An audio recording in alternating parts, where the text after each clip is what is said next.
Boom, what's up fam? Got some big news to share that unfortunately is not so good, so I'm gonna jump right into it. You're gonna watch this video and you're gonna cry. At least we can laugh at your eyes as you cry looking in the corner like a little girl in the fetal position. I warned you. I warned you. Yeah.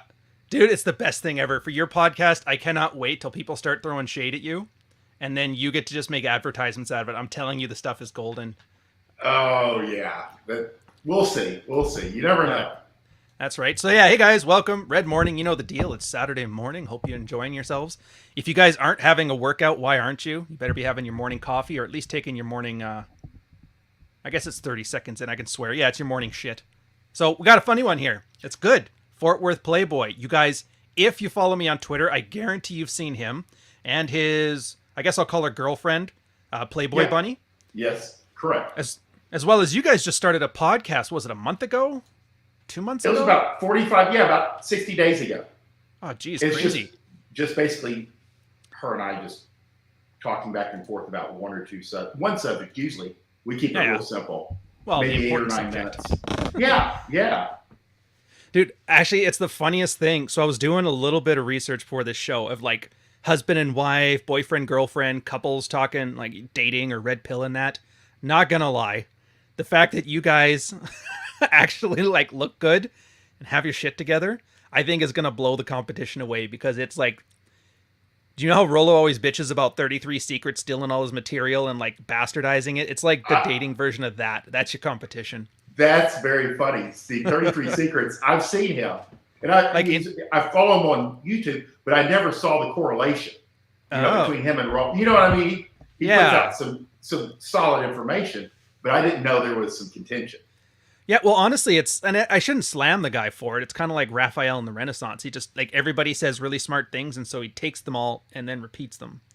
Got it. But I guess, I don't know, Rollo has taken, I mean, I can't get mad at him. I'm making advertisements of people who talk smack about me, but, like, I get it. But we're not talking about him. We're talking about you. Okay. I guess, yeah, first part, we were talking about, I call them the Batman origin stories, because, let's face it, the internet's ridiculous. It's clowns. It's morons. Why the hell are you here? You're normal. You're attractive. You have money. You live in Texas. Why the hell are you on the internet? That's very funny. Well, because that's where everything, I mean, being in fitness, it wasn't even connected to the internet until probably, about 15, 16 years ago. Okay. It was very slow to adopt. I mean, gym owners were the last ones to ever want to put anything on Google or advertise or, and so. Which seems weird. It seems like such an obvious thing in retrospect. Yeah. Well, now it is. Yeah. And I've had business coaches that were like, Facebook's a fad. Google, don't bother with Google ads. I mean, nobody knows until they really get in there. So I'd say if you're talking about how did we end up here, when I got into game, Gary Pinter runs, I want to say, pick up one of the Twitter channels, and I just started following him because he kind of puts out the basics over and over, and that's how you kind of like reinforce things simply by repetition and consistency. So when I came to Twitter, it was mostly to follow some of the game guys and reinforce what I was learning. Does that make sense? It makes perfect sense. So I guess my follow-up question is, how much better is your life now that you know about Rivlino? Oh, yeah. I like his girl logic stuff. He has some truly, I follow Royce a lot. A lot of my stuff comes from the Chateau. And I've looked at Rivlino's feed, and there's a lot of variety there. And I think he would be in that category. He would be not as good, not as in depth. There's only one. But it would be comparable to Royce's Chateau if he had more real world experience. If he was on the ground. Yeah, if he had more than 8 or 9 women in his lifetime. But I mean, he's on the right track, but he's a little bit of a mess, and he's in Europe. So there's different things. Oh, yeah, that's right. It was in Spain or something like that. So, not to get Twitter. too far off. Yeah, but I mean, I like Rivellino. I think he's got some original ideas. Well, that's good. He hates me, but that's fine. That's the craziest thing. I'm like, how do these people start hating each other? In fairness, it's not that. It's like I'm really big on calling out BS, even if it's a guy I like. And so some people take that personally, and I get it. So I don't expect anything better. I think the last thing we ever said was like, "Come on, Ryan, you're better than this." And I'm like, "No, really not." No. Put a green line on it. That's very funny. No. Well, that's interesting. Yeah, like I'm not gonna lie. You kind of warm my heart with like your Dr. Seuss. Like I can see the good in everybody. I can see now why, like as running a gym, you'd be good at it because fat guy comes in there maybe half-assed with form, but you still make them want to lift, don't you? Yeah. Well, and that's when you coach people, and that's what Marilyn, Bunny, and I have done. Personal training. 24 years for me, and close to 15 for her. You can look at people, and you can see where they're at now, and you can transform them over time. So you can see where they're at, and you do the same thing in game. You see where some guy is. He's newly divorced. He's kind of floundering around, and you can help through a system of you can transform him into somebody that's able to get a date and get a girlfriend, which is what most guys want. But what if he wants to be himself? well, you don't do that. It's a bad thing. No. We can retain some of your character, but not all of it. Yeah, everything but the stuff. Exactly. What's that? I think guys still retain some of their personality. At the end of the day, but they learn what things to avoid. Over time when they're learning game. Dude, that's like an old school pickup thing, like back when Mystery and Tyler Durden or RSD Owen, I think it was. Yeah. Had their little outs when they started talking about inner game. Yeah. And they had that, the two rules, the be attractive, don't be unattractive. And it's very clear that the don't be unattractive, like that's where all the work needs to be done. Well, that's like Royce, he said, how to be alpha. Don't be beta. Don't be beta. Don't do the things that a beta would do. It'll leave you with what to do, confidence. And there's so many things. I mean, I got a list of them because and it's funny because I was talking about Tyler Durden this morning. Oh, really? Like the pickup Tyler Durden or the Fight Club Tyler Durden? No. Tyler Durden or, was it Owen? I think it was Owen, the chubby one, right? That's who I saw. That I described him as like an orange with legs and arms. This morning I was talking to Bunny and I was like, somehow, because I think he was married and he had a child and he was still had got to deal with the wife or the girlfriend to still go out and do infield. He'd have girls up on him. He was kissing them. He didn't take them home, but he would to show his guys in the boot camps and when he was training them. Oh, catch and release. Yeah, exactly. He was still out there doing that, on the ground. So, talking about these people that are couples, staying in the game or, continue on with the red pill or the game instruction, it's a tricky thing. But most of the girls that I see, you were speaking of this earlier, they don't stay in the red pill area very long. I hope not. It's too much. It's too much. Why would you? Price their brains. It's like the least attractive place on earth. It's like, why would you come here looking for fame and fortune? What do we say? You hit the wall at 25. Oh, yeah. That's the fun thing though about the guys who don't do anything and they just talk is that everything has to escalate. It's like, oh, the wall's at 30. Oh, the wall's at 27. Next thing you know, the wall's at like 16, and you're like, Jesus, man. If you're not 6'8" with $1 million, just kill yourself. I always think the wall is really. It depends on where your age is. Mm-hmm. As far as like your perception of it. Ooh. Wall from the man's frame. This is actually I've never heard anybody discuss it this way before. How novel. Yeah. Okay. So I'm 55. Right. And I would say probably 5 years ago, I lost the ability to tell if a girl was attractive or young. You know what I mean? I mean, it's the same thing though. Yeah, it is. Well, somebody did bring that up. They're like, youth is attractive, but truly, like, is her facial structure attractive, or it's kind of like she nowadays, just young? Is she, or nowadays isn't she just thin? If you see, because I don't know where you're at, but like 90% of the people around us are overweight. Okay, yeah, So, we're not US bad, but I live right yeah, next door to like the Blue Jay Stadium. So when the yeah, suburbanites come in to watch a game, like the BMI of the city raises exponentially. So I feel yes. you. Is that But bad, by the way? Just looking at somebody in the street, I can tell if they're from Mississauga or downtown. no, no. I mean, I had a gentleman that was a client in Yeah. fitness, and he owned a CrossFit up in Canada, and he came down.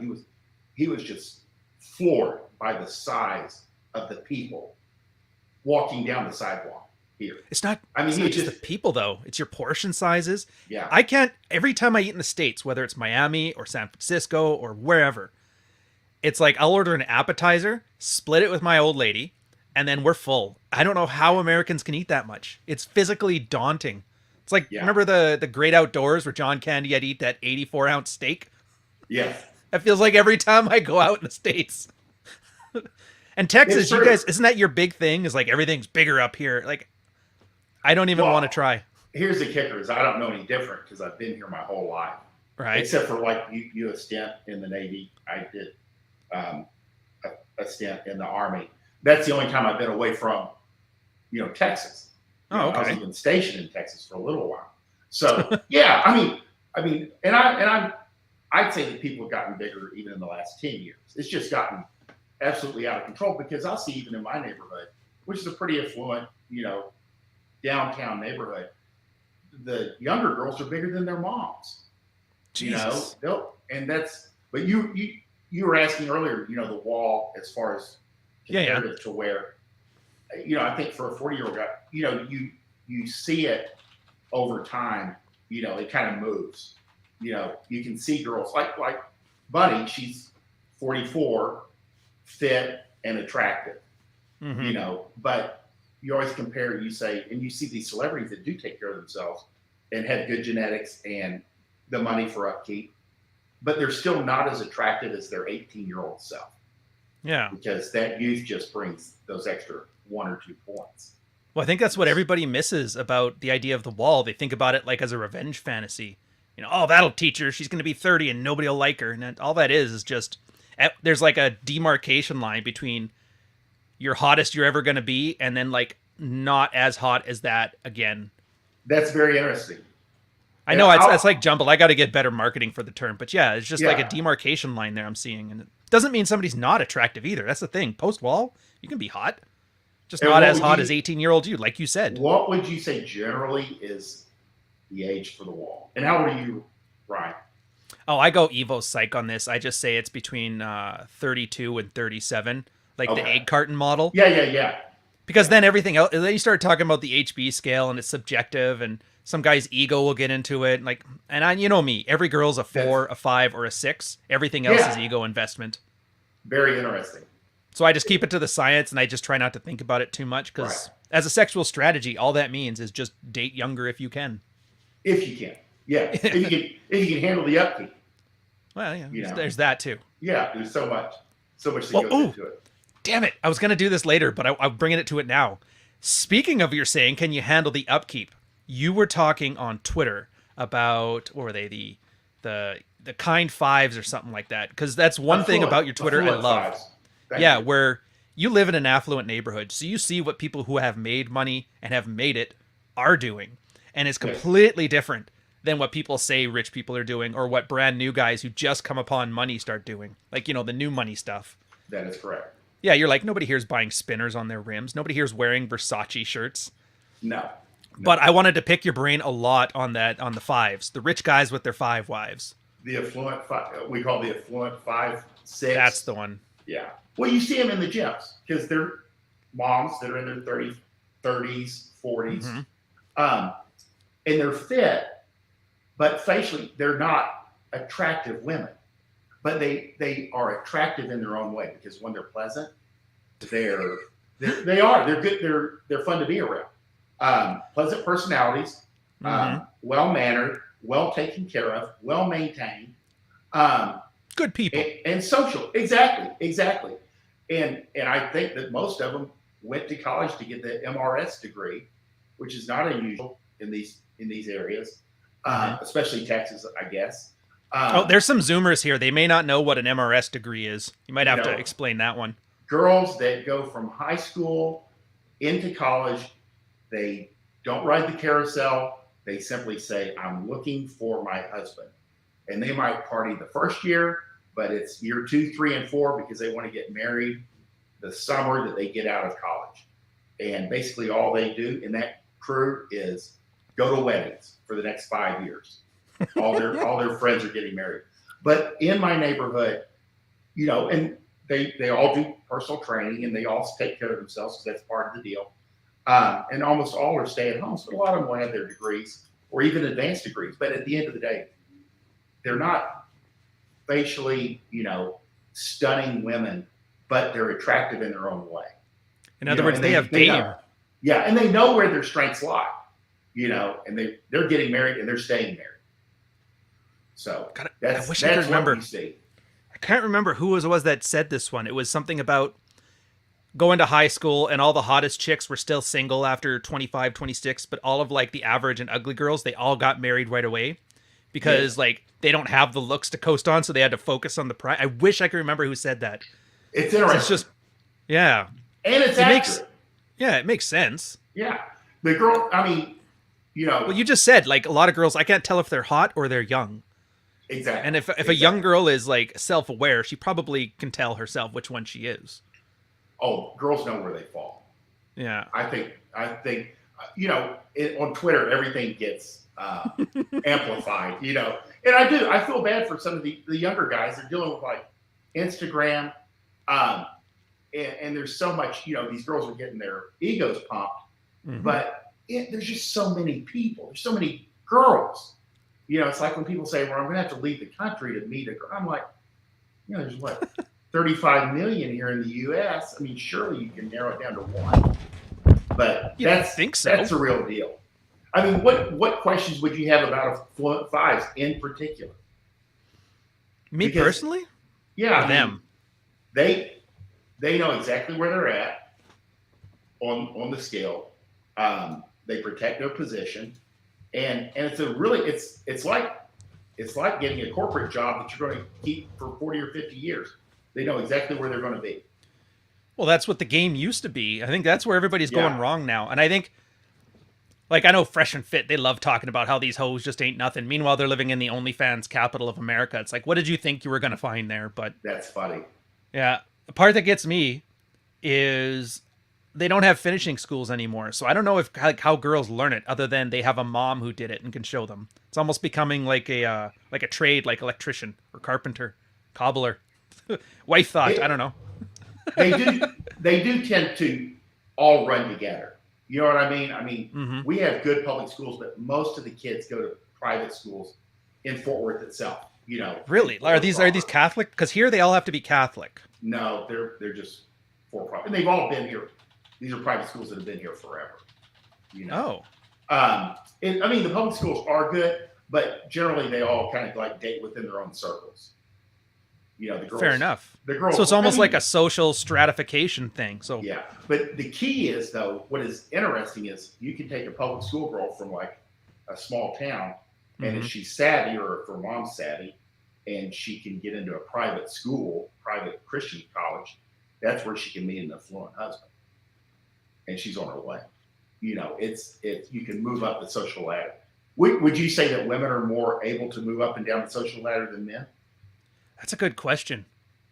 I don't have a lot of examples in my life. Like I was from a very, very small rural town, like less than 3,000 people. I'm officially the most successful guy coming out of there, which is kind of stupid, but whatever. Fascinating. I don't have many examples in my life of anybody moving up or down. Everybody just kind of stayed where they were, and that maybe is a Canadian thing. It might be too, because I understand that like going away for college is not a huge thing for y'all. Oh yeah, we don't have fraternities or the Greek culture or any of that stuff. And I also, football, we don't even play football. Like, what is that?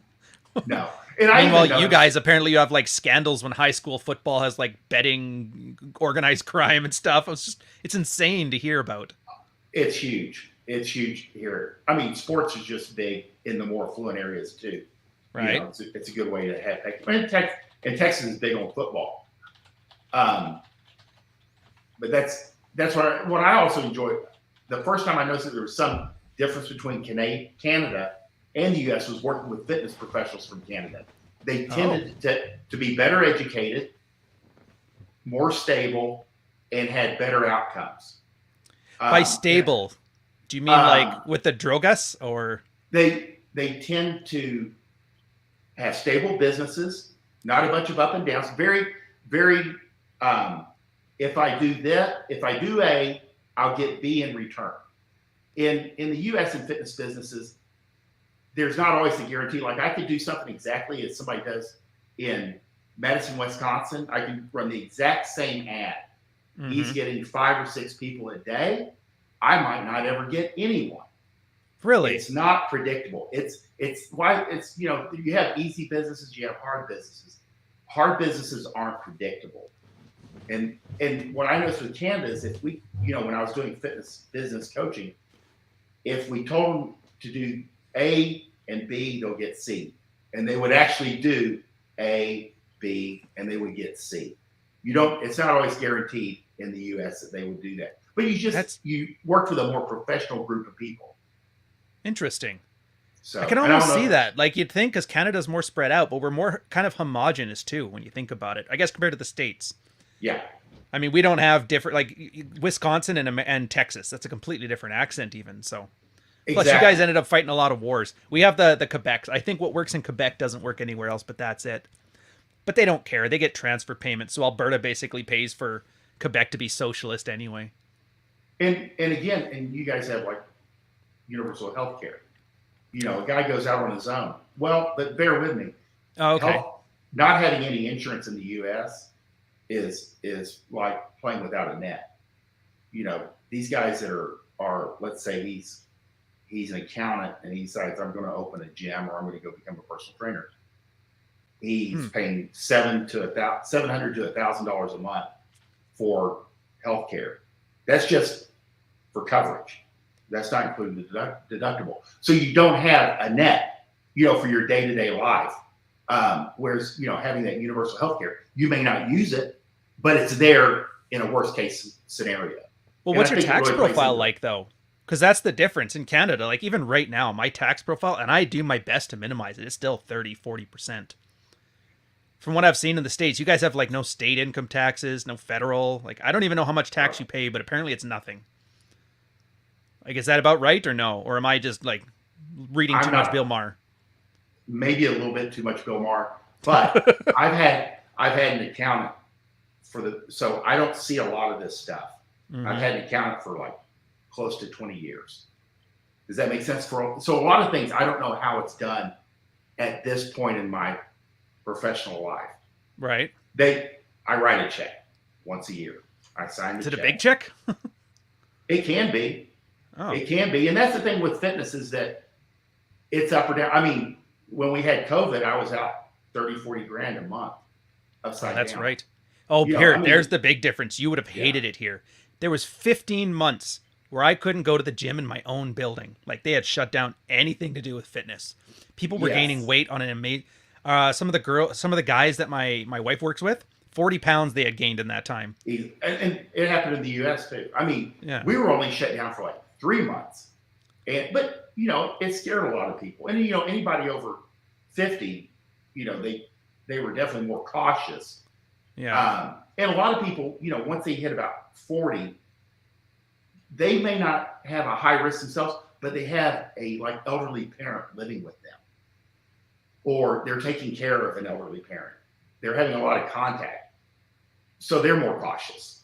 You know, so I'd say it's been almost just in this last 3 months if we really like people have just come back and forgot it ever happened. Well, that's interesting. So the government didn't mandate for you guys to basically shut down your stores. It just happened to work that way from the way the business cycle worked for you. No, we were required, like as in the health department was patrolling, making sure that these things were shut down. Yeah. We're probably around 3 months in Texas. Then they helped us reopen. And we probably reopened along with Florida faster than anyone else. I have friends in California that their gym was shut down by the state for over a year. They're all out of business. Okay, so you guys were in the same boat then. Yeah. So like, how does one even survive that? I can't imagine the margins being large enough that you can just take a year off. I didn't get PPP myself. What's PPP? You know, it was a funding program to keep businesses in the game, especially like restaurants. You know, it was a loan that did not have to be paid back. Okay, yeah, we had that here. It was called CERB. Yeah. Because a lot of people are mad that they're starting to have to pay it back because they paid out too much or something. Absolutely funny to watch the whining on TikTok. But we somehow, you know, if you ask me, was there a formula? Somehow we muddled through, you know, between going online, doing stuff through FaceTime. It just literally like begging and borrowing for 3 or 4 months. The American entrepreneurial spirit managed to carry through, but barely. But I can't imagine somebody doing it for a year or two. It's beyond my... Most people didn't. No, I had exactly. 4 guys, like barbers alone. I lost 4 different ones that I had gone to. They all closed shop. Stores closed shop. The main shopping area, downtown Toronto, was boarded up. Like there was an Antifa rally coming in. It was... I don't know. Like a lot of stuff just hasn't come back. No. I mean, hence the main. Yeah, that's funny. You'll see that in some parts of the U.S. There are no like smaller fitness businesses there any longer. There's 1 or 2 large chains because they all went out of business. Either closed down too long. You know, either by state mandate or by the the attitude of those that are in the community. Oh, you know, gotcha. Because like I was able to reopen, and I had a friend in Wisconsin, and he reopened, but they're very cautious about returning. So it was hard for him to get people in the door for over a year, just because they were scared. Fair enough. Different reactions. Well, that's interesting. All right, so Dev, Dark Knight Dev, he's been on the channel for a long time here. He's been wanting to ask this question for a while because he's planning to move it down to Texas. Okay. I want to say, was that 6 months he said, or something like that. So he has no idea. Is Fort Worth any good? Yes. Until, let's say, in the last year, affordable housing, it's always been known as a relatively cheap place to live, which I think it still is in the whole scheme of things, as far as like your cost of living. But we're so spoiled, and we don't realize it until we like drive out of the metro area. There's so many jobs and so much opportunity for anyone. I mean, there's everything here. There's like 5 hospitals within 5 minutes driving. There's Lockheed Martin. There's Bell Helicopter. There's all these defense contractors. There's startups. There's anything you do. There's restaurants. There's high-end dining. There's fast food. And they even test restaurants in this area. You know, like big chains. They built their demo, and then they try stuff out here. There's just so much opportunity. So you're why PF Chang's is a thing. God damn it. Probably Arlington. But you know, somebody, I mean, that's what we've seen in the last couple of years. A lot of people moving in because, you know, I used to sit down and I'd say, you know, how long have you been here? And they'd say, oh, well, how my grandparents moved here. You know, I've been here for my whole life. And now they'll say, I've been here for 3 months. And I'll say, well, do you know how long you're going to stay? And they'll be like, as long as the job holds out. You know, so it's a little, you know, as opposed to I'm never leaving and my grandkids will be raised here. Oh, yeah, the transitory bit. Dude, yeah. Toronto, 60% of people here are like first-gen immigrant, just moved here. And it's like 4.5 million people. So I feel you. I really do. It's a strange feeling. I can imagine in Texas, there's a lot of like roots there, right? Yeah. I mean, there's, you know, in this neighborhood, there's a lot of old money mixed with newer money. And now we just have a lot of, and we have a lot of younger people too. I mean, they're moving in because, like I said, there's so much opportunity. But anything you do, you can get a job here, or you can create a job very, very quickly. So that's that's why people are moving in. You know. I wonder, that might be why you were noticing in Canada a lot of the professional, like everybody here was more methodical and professional because it's a lot harder here. So you kind of have to be like studious about it. I kind of had that impression. I was like, it was just a better educated group too. Almost all had a college degree and most had master's degrees. Yeah, well, there's a saying Whereas- here that Canada always cuts down the tall trees, Yeah. but they also have since we're big on socializing, helping the poor, that it makes it very hard to get started entrepreneurial wise, even though we Very brag about how interesting. great it is. Right. So it's almost like oh, this is gonna sound racist, but it's almost like being a father from the hood and you still see your kids. Like you just have to be better to become normal. That's funny. That's good. They're well educated. Whereas in the U.S., you can start a business and you actually got out of prison that morning. There's a lot of leeway. Nobody's asking you, if you have a degree, if you have a pressure washing business. And you're Fair enough. You can get started pretty quick. Huh. Maybe I should move down to Texas then. All right, so we're gonna hit Chad of Arabia. This is Mish, again, longtime guy to the channel as well. He wants to open a gym, and thinking as a gym owner, he's wondering if you could offer any advice for when he first starts out. And I already know you're gonna have that your 7-year struggle speech, but I like hearing it anyway. No, I would tell them don't do it. Don't do it. No, I would go into a different. I mean, there's so many. After I started calling lead boxes when I was 15 years old for Gold's Gym in 1984. Okay. I've been doing this in some manner for close to 40 years, but working for myself for close to 20. And if I were to have to do it again, I wouldn't. Especially with the COVID situation, your gym is literally worthless because it can be shut down tomorrow. So the environmental risk just isn't worth it for you. Yeah, no, absolutely not. And it's up and down. I mean, back 30 years ago, a guy could open a gym. Within 5 or 6 years, he had enough cash.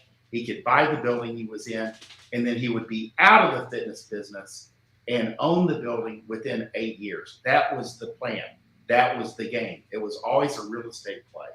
But now, they don't throw off enough money, except in certain areas. I mean, there's still guys that do well in second and third tier markets, and if everything comes just right, but usually they have an anomaly. Usually they have a very unique lead generation, or they're in the right place at the right time, or they have reduced rent.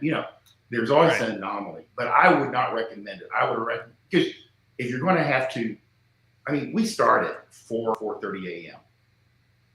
We usually go till 9 p.m. You almost sound like a restaurant chef. Yeah, those kind of hours. Yeah, and think about restaurants. But with restaurants, you're either going to go out of business or you're going to buy a Ferrari. There's no middle ground. Whereas with the gym businesses, and I made a note, the worst thing you can have is a moderately successful business, which means you're paying the bills, you're paying yourself a little bit, but you're not really getting rich, or you're not putting back $10,000 or $20,000 a month in the bank and just letting that grow. A moderately successful business is the worst place to be because you're just breaking even every month. And you're able to pay your bills, but you're not making anything more. And there's so many other ways and better uses of your time. That's what I would say is I wouldn't recommend it at this juncture, especially since you can be shut down tomorrow. I find something more stable. I was going to say, that seems to be like the brick and mortar thing now. Like everything is about online delivering. Heck, we're watching, what is it? A new generation of kids now following the Tate funnel sales course model here at 18 years old, trying to sell life scripts. If Mish, I would recommend, if he wants to do it, if he's absolutely determined to build an online fitness business. Because it's a real thing. They make good, solid money, far less overhead, far less risk, and you can do it while you have another job, or you could train in a gym while running your online business, and the online business will take over. Look at AJ Cortez. It's a good example.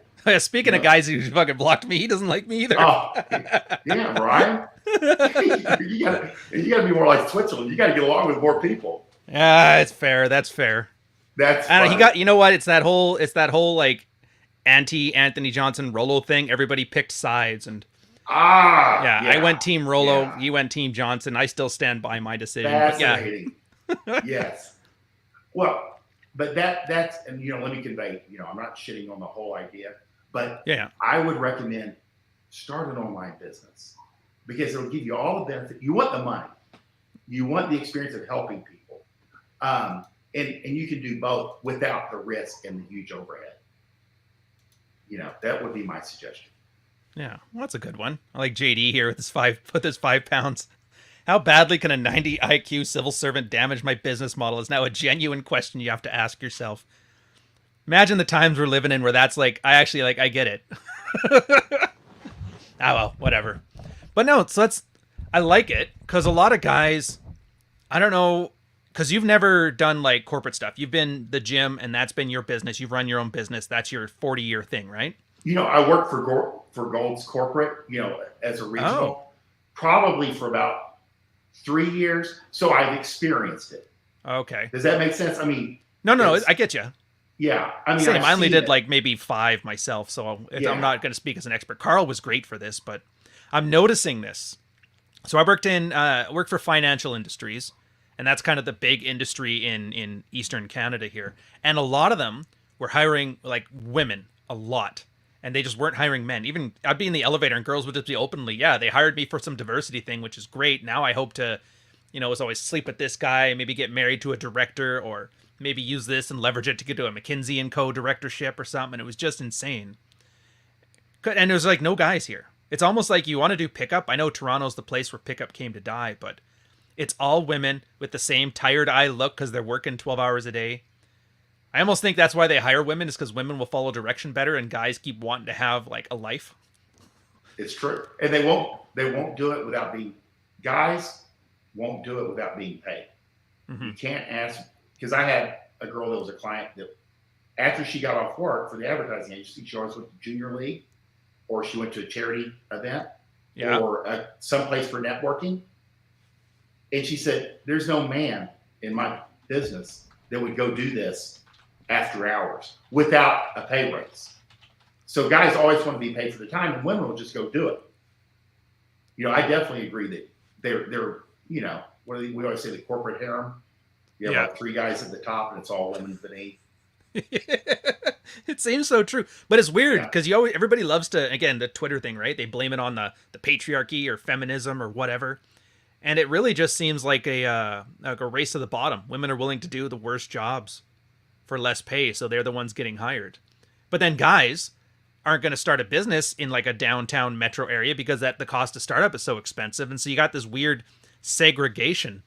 I think that's why you're going to see like the pickup and like game stuff coming back, because it's like, I don't meet women at work anymore. I don't see women around my social activities. Women are completely separate. Like remember 6th grade or whatever, when they put you on the opposite sides of the room and then they tell you to dance and you got to shoulder to shoulder do your little 2-step. That's funny. Maybe they turned us into children. But the corporate world, I do not have recent experience. I hear it's hell. That's all I know. I hear that it's just bad. I left it for the manosphere. I'll let that stand on its own. That's awesome. That's how bad it is. I'm losing my train of thought here. It's the women taking. So what's your thing then? Because you said like there was the college pipeline. Men aren't going to college. There's the work pipeline where I was talking about, men aren't largely going to be in that work. So what do we do? Like, what does somebody do? Is this coming up? Because I don't know how close Fort Worth is to Austin, and Austin's like the soy part of Texas now, right? No, I wouldn't. It's like somebody brought that up. It's liberal. It's liberal for Texas. Oh, which means it's not real liberal. It's liberal, but it's not that crazy. And you got to have a place for that. It's a college town. It's a tech town. Now it's a mix of both. But the university's huge, and you're talking about 18, 19, 20-year-old kids. That's the main heart of it. So that you're going to have a more liberal, base. It's not absolutely out of control, but it's liberal for Texas. Oh. But here's the thing: is like I've told guys, an average-looking guy with a little bit of game could literally fuck himself to death within 6 weeks in Austin, Texas. 6 weeks. I stick with it. Because literally there's just so many women and so many people. There's old Austin, there's transitory, there's people that come to school there and then stay there. But that's my experience. And that's what I see most of the time is guys who love it. But I know a lot of fitness people. I know bartenders. I know military, because a couple of like true day gamers went down there and did not have a good experience. Really? So it depends. Are we allowed names on this one? I'm kind of curious. I can't even, it was on Twitter. It's on my timeline. Okay. Because they jumped in, because I was like giving my normal spiel, because I sell Austin to these young guys, because I think it's much like Fort Worth as far as opportunity, as far as jobs, but far more younger girls and better places to meet women. You know, the whole place, you can meet women everywhere. They're everywhere. And every age and every type. But they said they went in there, one guy for over a month, and met like 3 girls. It's, you know, but I don't know what day game in Texas, I always say it's, I don't know how, one, we have no foot traffic. Everybody drives. That's what I was thinking. My first thing, they're trying to do YAD stops in a car-centric state. It's 117 degrees today. It'll be, you know, 115 in the shade. If you see a guy stopping girls that are walking up, pretty soon he'll be stopped and questioned. Somebody's going to stop him, and everybody's armed because we have constitutional carry. So everybody has a gun. So it's not. Shouldn't that make you guys more polite, though? It does, but you know, I think it does, but it's not conducive to day game. I see what you mean. Even like a mall. I mean, and who the fuck goes to a mall anymore? I just can't ever imagine it. But again, it's a younger guy's game. But in this area, they didn't do well. And Austin's probably about 3 hours away from here. It's not close. Oh, okay. 3.5 hours. Texas is a big state. Well, that almost seems like this is the weirdest thing. Like I used to use Night Game to build like social funnels, build like a network, and then use that to leverage into social circle game. It seems like that's almost the new way, especially for Austin. Like, yeah, you get certain new hobbies, like various hobbies. You maybe have a friend that's at the squash courts, and then it's well for a beer, and then you know the bartender because you're always there after golf on a Thursday morning when it's slow, and you tip well so he remembers your name. And perfect. Then it's at the point you start building like your venues. There's 8 or 9 places that you're the norm from Cheers. And then when a girl walks in there, it's pre-selection. Is that coming back? Because that'd be awesome. I don't know why it wouldn't. I didn't know it's gone away. Of course it's gone away. Everybody's talking about the best way to hit up chicks on Instagram or Tinder or Hunge. Well, I think online game is awesome. I like it. And I think every guy who's out and about, especially trying to get his feet under him, should at least invest some time into it. And I do mean invest, because if you know, I mean, where else? I mean, other than Social Circle, it worked for me. You know, I mean, that's where I met Bunny. But again, I do believe online game, it's great for the top 20%. You know, guys that know how to use it and may show up with the right characteristics. Does that make sense? Well, are you talking, is this the whole 6 foot figure, 6 inch salary thing? Just being 6 foot is your first goal. You know, so like actually 6 foot though, or 5'10" that writes 6 foot, because you know girls, right, 6 foot. They fail the spatial part of intelligence tests all the time. They won't know. But again, but that's, you know, and I never knew this. Didn't know any of this. Really? Until like 3 or 5 years ago. I mean, I'm 6'2". I've always been tall, so I didn't know any different. I didn't know it was an advantage until you talk to enough guys that are struggling with it, with, you know, being under 6 or being under 5'7" or so. Online is harder. It doesn't mean it's impossible, but I'm saying that online tends to favor certain characteristics. Charisma, able to take a picture over 6 foot. You know, these are basics. It's kind of like when in Bunny's book on online dating, the first thing we do is get your picture. Because if she doesn't like the first picture, she's never going to see the rest of them, and she's never going to look at your bio. because none of that matters. You know, it's just getting a good picture. Yeah. And, And guys completely oblivious to that. Like, that's the only, they don't know anything about you but what you show them and their first thing, and they don't think it's important. It'll be the bathroom selfie with the backwards cap. They're holding up a fish. Actually, do they still do, yeah, holding up the fish. Oh, dude, you sound like, I get why they call Texas the Alberta of Canada now, because there's been so many TikToks of chicks like the red flags for guys, and it's like, if you're holding a fish, if you have like a Dodge 3500, keep swiping. There you go. I mean, it's true. I mean, you know, it does, and that's where you feel like invest a minimum amount of time, just a little bit. You'll get a better return on your investment. You know, I also believe you need to pay for the app. You know, if they have a platinum or if they have a gold level, you have to pay to play. Oh yeah. You know, but see, you're old enough to remember ladies' night, so for you it seems like, oh, of course, why wouldn't you pay $20 to come in on ladies' night, because they're there and they're drunk and they just saw strippers all day. Yes, that's a very yes. It should make you question your education, because all the teachers go on ladies' night, Thursday night. That's why you always got to film on Friday, because your teacher's hungover. Oh, dude, I was just thinking, like, you're speaking of teachers, and I keep thinking of Frank Servey. He keeps showing every time that a teacher diddles a student, and her name is Susan or whatever. Do you remember that movie Summer School back in the 80s? Vaguely.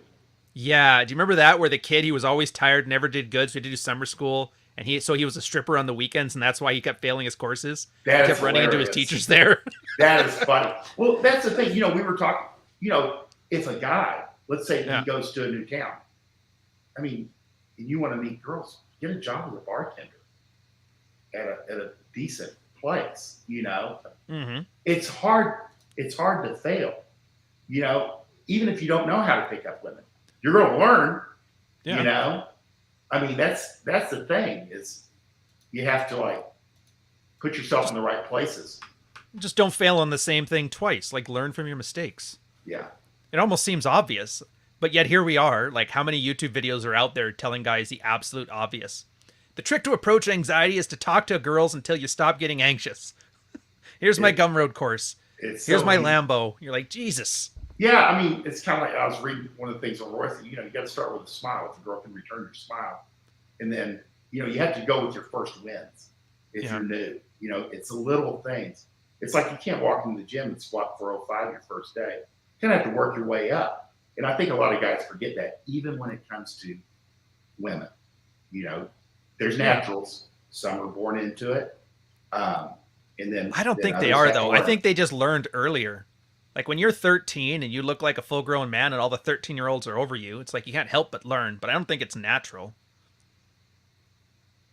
But I think it's like women. That's why women all tend to be naturals, because everybody's wanted to fuck them since they were 13. And so they've got, by the time they hit 20, they got 7 years experience in the fuck realm. Yeah. I think there's different things that can play into a guy becoming a natural. Yeah. You know, being 6'2" from Texas, that probably helped. Apparently I'm not a real man. There's the other one that the Tates hate me too. That's his big gripe. This guy's not even 6 foot. Oh, that's funny. Well, and don't get me wrong, because like I always say, if I see a shorter gentleman in the neighborhood and he's walking with a stunner and it's not unusual, I pay attention. No, not unusual at all. No. Oh, you mean like just like a nervous stutter? Or I thought you meant like there's too many houses under power lines. Or something. I said no. If he's walking with a stunner, like with a stunner. I thought you said with a stutter. No. I mean, and I see older gentlemen in the neighborhood with gorgeous women, and I pay attention because he's got something. Yeah, just being short, you can gain charisma will even the whole thing out, and what these girls will tell themselves as their friends are like, he's not really your type. She's like, there's just something about it. There's just something about it. She doesn't know. You know, he evened it out. He comes up to her shoulder. She doesn't give a shit. You know? So yeah. He doesn't give a shit. Thing, no. Only on online, and that only plays until you get them in front of you. And then they throw the height thing out the window. Well, yeah. Well, it's because online there's nothing else. All you have is a photo and statistics. So of course that's the only two measures you can judge somebody on. Well, that's what I was talking to Bunny about. Is online, the girls are looking for a reason to disqualify you. Mm-hmm. So you don't give her a reason. You make it as neutral, as innocuous as possible. Dope. Was that Royce or Rollo who said that? No, that might have been the one where it's like, don't give her a reason not to fuck you. Let her do that work. That was Royce. That was, yeah. Yeah. Let her I always decide. loved that one. Well, it's like he says, leads. Let her decide she's out of your league. You don't decide that. And it does help. I mean, you don't know. Let her decide. So that's when you just go ahead and talk to them anyway. And You'd be plus, I surprised. mean, maybe she's stupid and doesn't know. It's like, why do you want to tell her she's wrong? Happens all the time. I know. All the time. It's crazy, and it's actually turning into a flex. There's been a few guys, they were like new to my Patreon where I kind of do the sexual strategy thing, and yeah, they would talk about after their divorce, getting out in the field, and they made it so far, but then they're like, yeah, but then I decided it wasn't worth it, and whatever. I'm like, what the fuck? Why? Tell me what you mean by sexual strategy. Do you mind? Oh, yeah. Your private stuff or what? Oh, well, for the Patreon, it's essentially just like red pill. Obviously, that's been my value add, is that I've got 10 years doing not just pickup, but like in the trenches, seeing everybody's field reports, read everything, voracious and all this, so it can save a guy from having to get completely OCD about the sphere. So when they come in, we sort out like, what's your problem? Once they figure out what their problem is, what kind of life do you want to get out of it? And then any direction they want to take, there's 50 guys who have already done it, written down on it. And you just send them, like, here's what everybody else did when they tried your thing. Here's the failures, here's the mistakes, and whatever. But yeah, and it's funny because like you said, every story you're telling me, I can think of 10 guys who have had it before. It's like, guys really aren't that different. We all have the same problems and the same solutions, and we're just predictable. And I could see why girls can see through us when we do our bullshit, because it's like, after you fucked 20 guys, you're going to probably notice the same tricks every time. And every one of them thinks they're goddamn clever. Well, Ryan, wouldn't you say the same thing when you're running game on girls? That over time, it becomes it becomes a system. It's almost boring. That's the thing I've noticed. That was how the first, actually here, history lesson. Do you know MGTOW was originally pickup artists who lost the love of it because everything was just so mundane and predictable that they didn't like women anymore? I can see that. I mean, I can't see the not liking women. Don't get me wrong. Well, this because to them it was like, there's no fun, there's no magic, there's no anticipation. Will she or won't she? Now it's just, okay, we're on C2. I'll fuck you in 20 minutes. Well, I think I'm in the right place. I've done game probably for 10 years. Yeah. 8 to 10 years, ever since I was divorced. But just like with fitness, I've been doing that for 40 years. I'm still fascinated by it. And I think I'll continue to be fascinated by game, because there's always layers. You can always get better.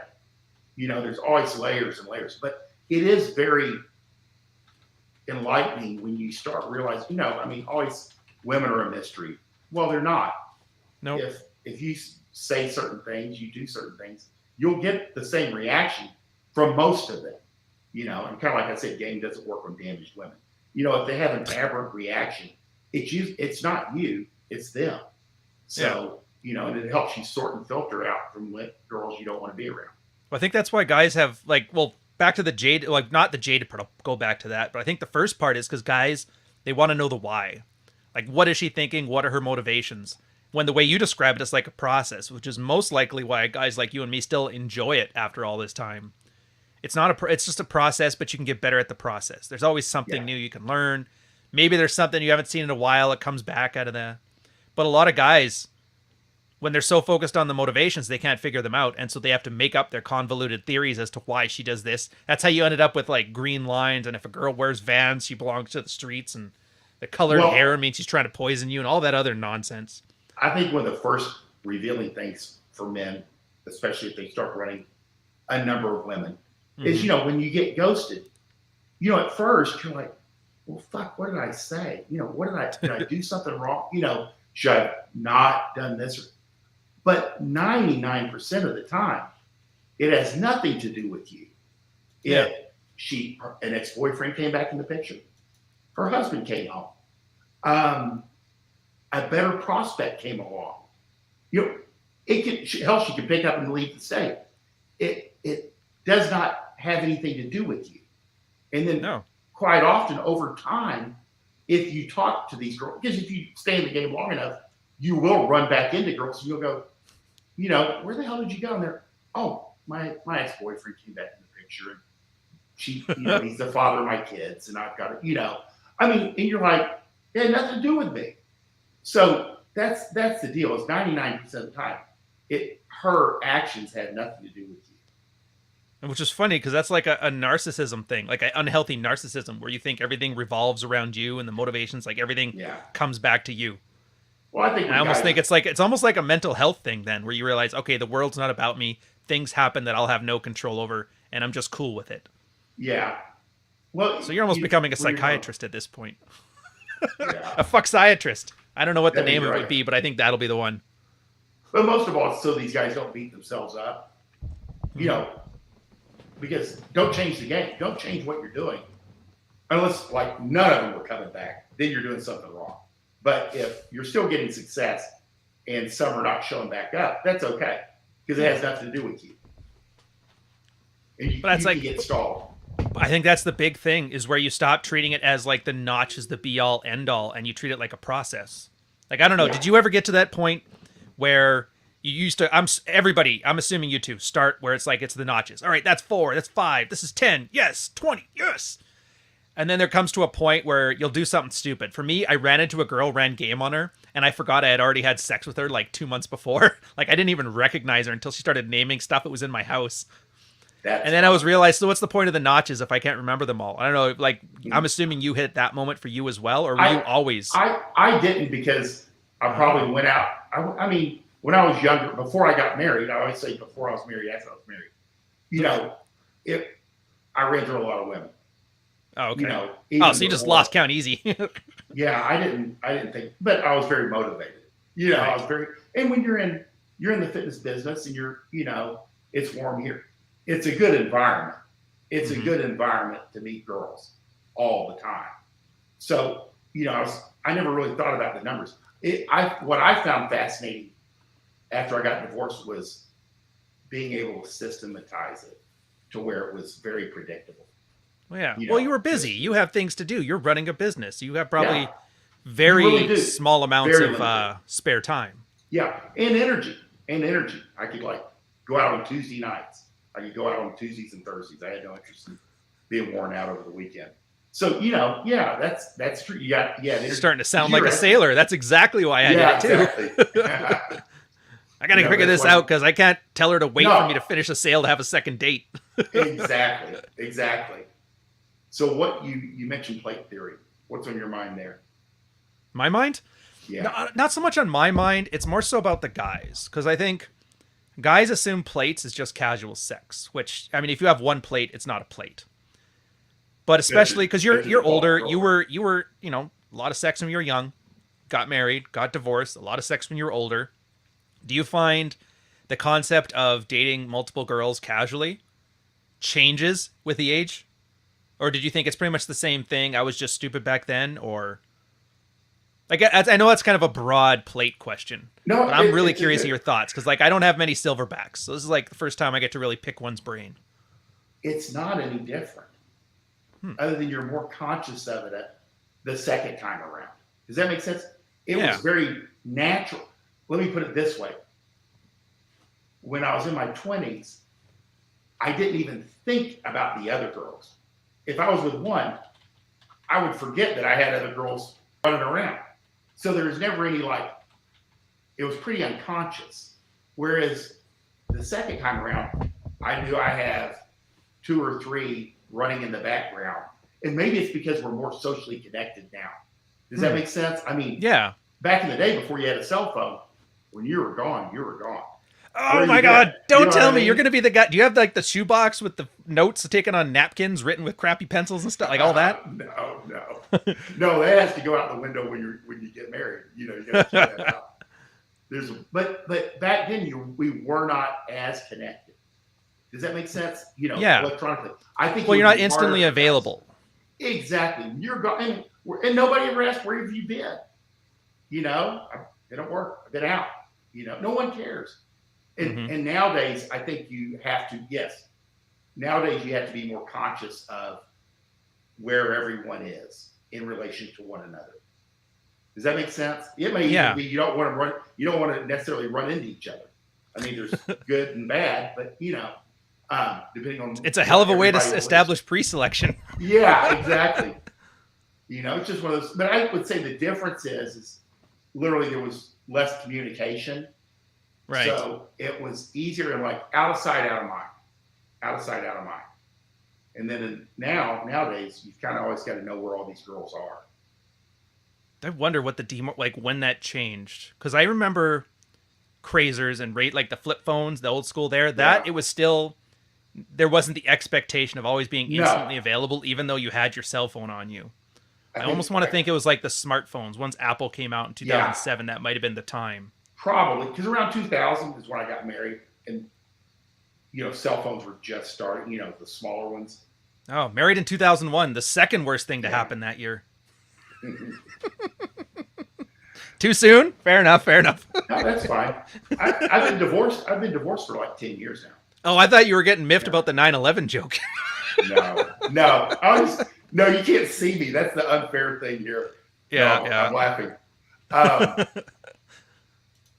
have to think about all that. Yeah, but I mean that's the difference. Is guys, younger guys especially, have no concept of. Nobody knows where the hell you are. You walk out the door, you're gone. There wasn't this electronic tether that everybody could always reach out to you. Well, it's like the new thing I think people are doing. I know I've done it, where you basically, I used to like love setting separate ringtones for everybody that called so I could tell by the jingle. It's at the point where I just leave it on silent, and if at all possible, I'll leave it at home. I can't now because now it's my Visa as well, and I'm wondering if people are finally just deciding to like make a choice to detach. I don't know. I mean, Bunny has different ringtones for different kids. Oh, look at that. So I think the moms still do that. Aw. It's good. It lets you emotionally prepare. Oh, it's that Imperial March tune from Star Wars. It's the one with the Coke problem. It's Hunter Biden. Damn it. So yes, okay, it's not on the notes, but I wanted to ask about this. I don't know much about American politics. I just know the Hunter Biden thing. He's like probably, when it comes to like men, the most polarizing guy ever. Because he's doing nothing but having fun, making money, sleeping with a ton of chicks, doing drugs. He seems like the best Chad ever. But then the other side of the fence, everybody, he's exactly what's wrong with America. And I'm curious what your thoughts are. But it's not fair because he falls into this small group of men that can do this. It's a very small sliver of, celebrities. Right. Politicians can't, but politicians' children can. No. I think the turning point, I was like, oh man, Hunter Biden. But when I realized he had been banging his brother's widow and his brother's widow's sister, and I didn't even know about that. And Jesus. And knocking up a stripper all at the same time. You have to put him in that super alpha category. There's just, people may not like it.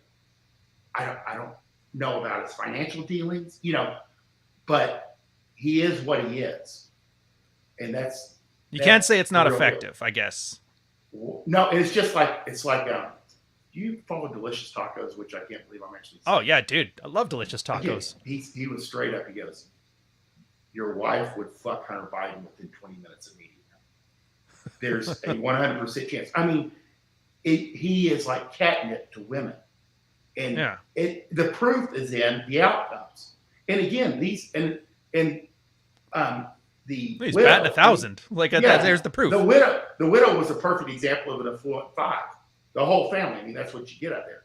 But and the sister who was married. I'm just like, yeah, that's a whole different level of game. And I remember like they had the recording. He was talking to some prostitute. He goes, I make like $1 gazillion a month. I don't even know what it is. And he truly has no concept of it. He's living the life if his heart will hold out. But at the end of the day, as long as he's not breaking any laws or selling any secrets, which he doesn't have any access to. Well, we won't speculate there. I still want to keep this channel running. Apparently Google doesn't like that. We're better off talking about the bat flu. That sucks. But again, I like him. You know, I guess he is polarized. It's hard for guys that come from the leadership warrior class or corporate leadership or get rich, die trying. Oh, okay. For them to realize that this coked out guy is like up there with like Wilt Chamberlain. You know, there's not many like him. He's Hugh Hefner. Well, do you think it's the effort thing? Because I've seen a lot of that in like both military or work or playtime or whatever, where somebody puts in a huge amount of effort, you know, builds whatever, and then somebody just kind of stumbles into it because of, like you said, right time, right place. I guess the business example you use is great. Those guys who's you know, I built myself up by bootstraps. I worked 16 hours a day and then asked my dad's golfing buddy for $2 million for startup venture. Exactly. And so if you're the guy who literally, I had $15 to my bank account and I hustled my way up to this business, I can see them getting a pretty big level of resentment. Like, why do I have to pay full price for this? Meanwhile, he got it handed to him. I only know of one business owner that I've talked to, frankly, about this at a high level. Mm-hmm. And the way he described it, because he had nothing, he ended up building up a very, very big business importing like hats from China. Which, you know, it's always unsexy businesses that just bring in the cash. He said the way I describe it is, I didn't have a running start.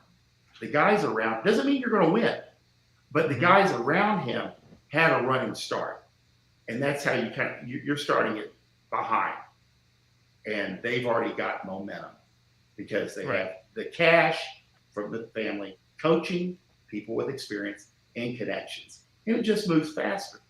You know, if your dad built a business up, you don't even have to necessarily take that one over, but your dad has an attorney that he can refer you to. He has a plumber he can refer. All this speeds things up as opposed to having to start from zero. You know, I mean, the thing with the leader of men, because again, what drives them nuts is like some gang-banging drug dealer who's just slaying women left and right. It's hard for them to recognize that this guy's alpha because it's the women that are chasing him, the quality of the women, and how strong their attraction is. It has nothing to do with money, accomplishments, or anything that you've earned. You know, that's a hard thing for men. I think I can see that being hard. I mean, but that's a lot of guys. They, even when they were coming into the old Married with Red Pill subreddit, trying to deal with like their frigid wife and how do I fix my life, they would always lead with their strengths, and their strengths was like, at work I'm the leader of men and blah blah blah, and then I get home and she just doesn't give two shits about me. Completely. And I think they don't understand that those are like disparate skill sets. Completely separate things. Have nothing. One has nothing to do with the other. And it's very difficult for guys to wrap their head around. But you can wrap your head around over time. And then, well, Ethel Kay put it wonderfully with the formalization of social things, like with a cop or a judge. It's a formal structure. You know who has the power. You know the rules. You know whatever. But relationships are a very informal structure. And so you kind of have to use soft skills. Everything's about soft power. It's about influence. And so if you get good at business, like you said, different skills. Those are hard skills. I'm the boss. He's the director, blah, blah, blah. Wife, all she knows about is when you walk in is like, you know, what do I feel? Am I tingling? Exactly. And there are businesses or skill sets that lend itself to womanizing. I mean, I've never met a car salesman. I've never met a car salesman that didn't have a hot girlfriend. Or a hot I guess wife. that makes sense because they're basically trying to fuck you with the car. So probably, I mean, but it's a certain skill set that, and I don't know if the same would be for like a software salesman because it's a completely different environment. But that knee salesman, even though I never recommend it because it's a horrible lifestyle. But again, you're building up some skills that can transfer, and there's no fear. They have no fear of talking to people. And just that confidence comes across. Yeah. Well, I mean, rejection's built into that model, isn't it? You will get rejected, 9 times out of 10? Yeah. Yeah. I've never sold cars, but even like the guy that was talking about the opening the gym, even like being a car salesman would probably be a better option. Well, we'll see. He lives in the Middle East, so I think it's that car stuff's a bit different there. Unique environment. Here we go. Yeah, Rob has it right. It's like, yeah, they lead with their wallets. I It's think a this good is a point. case of, I always say men are raised as defective women. And when a lot of guys lead with their wallets, it's because, well, this is what I'm happy about, so it'll make her happy too. Like solipsism. Nothing exists outside of your own ego. Oh yeah, yeah. And I think guys are kind of hardwired to take care of women and children. It's Mhm. hardwired, but you have to kind of suppress it also. If you want to get where you want to be. Yeah, speaking of things that guys have like a horrible time wrapping their head around, that one right there. I call it like sexual diabetes. Same thing. Because like you eat sugar because you're hardwired to eat simple carbs, but it kills you Mm-hmm. nowadays, so you kind of have to train yourself not to. Everybody Yeah, takes that for granted though, that you got to eat healthy even though you want to eat sugar. For some reason, when yeah, it comes to sex, like the connection just isn't there. yeah. I don't know. Why do you think it is that it's like easier for us to accept something simple like how diabetes is an instinct gone wrong, but inceldom is also an instinct Oh, gone wrong? Like why the I think difference? I think because like at least in the U.S. and Mhm. our idea of like romance, it's very ephemeral. It's not hard. It's not a hard science, even though science does study it. Mhm. It studies seduction, and almost everything in game has been proven, through science. Right. It's just a matter of time. But that's the hard thing. And guys, they're never taught. Nobody teaches you this stuff. I mean, you have to learn. You have to go find it. And I kind of stumbled. I stumbled on RSDO and doing a self improvement presentation because self improvement, you kind of have to have some of that stuff. Yeah, If yeah. because otherwise you're in a room all by yourself for a few years. Oh yeah, And it's there's no pretty, tongues that silver yeah, that you can get no, past being a bag of shit. no. Um, and then that's the first thing that kind of like started leading me into game. I didn't know it existed. I didn't know what the hell red pill. This is 8, 10 years ago, but he Yeah. was doing a presentation, um, and he was the only one out there that I was aware of. I had never heard of any of this. So you As far basically as found it by accident. It wasn't even like absolutely, I thought. See, that's my guess. It was going to be you liked Royce because it was like a guy already in the game too, so it was like entertainment for you. But no, you I, literally just like, oh, oops. I stumbled on royalty, Ah, and then, but I kind of like knew what I was looking at. yeah, yeah. You kind of know. I mean, and what I did with his stuff was for 2 years I read it 1 hour a day because people always say, how did you get better at this? I spent, and I'm very good. I'm very good at How do you doing get to things Carnegie daily. Hall, sir? Yeah. I mean, I wrote a fitness newsletter every day for 10 years.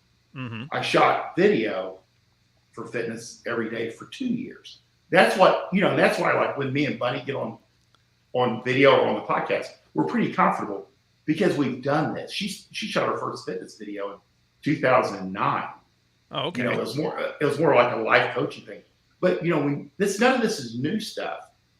It's hard when you start out. It's hard to produce content, but after you've done it on a daily basis, it takes all the intimidation goes away.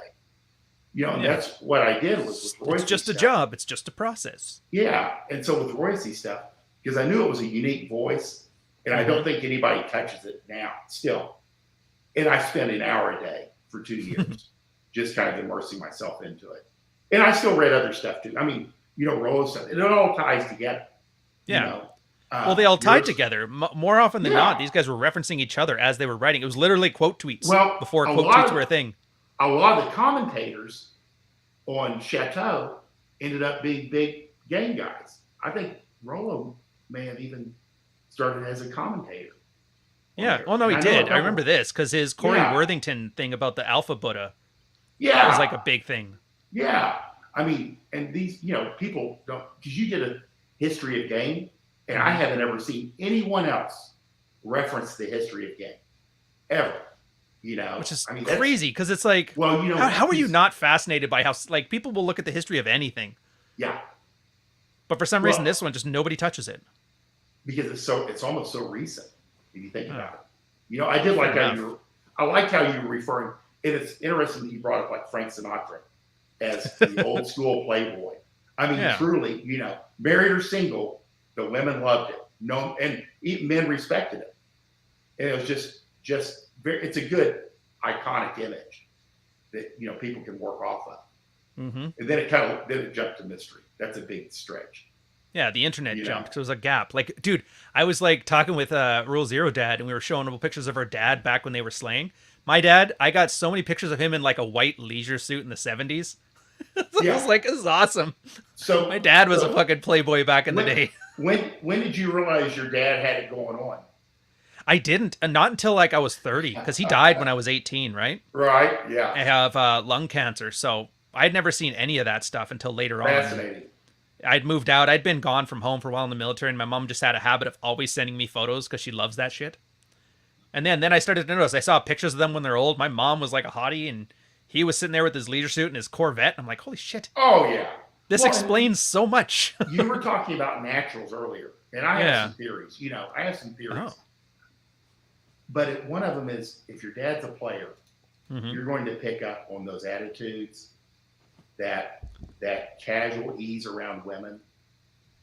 There's certain things that you have to see it to emulate it. You know, a lot of guys learn game from having a buddy who's a natural with women.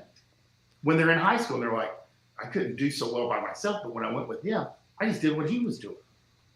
You know? Well, that's what Mystery did. He literally just watched other people and then replicated it until it worked. Exactly. And I always recommend Mystery. Like, people go, what should I start with?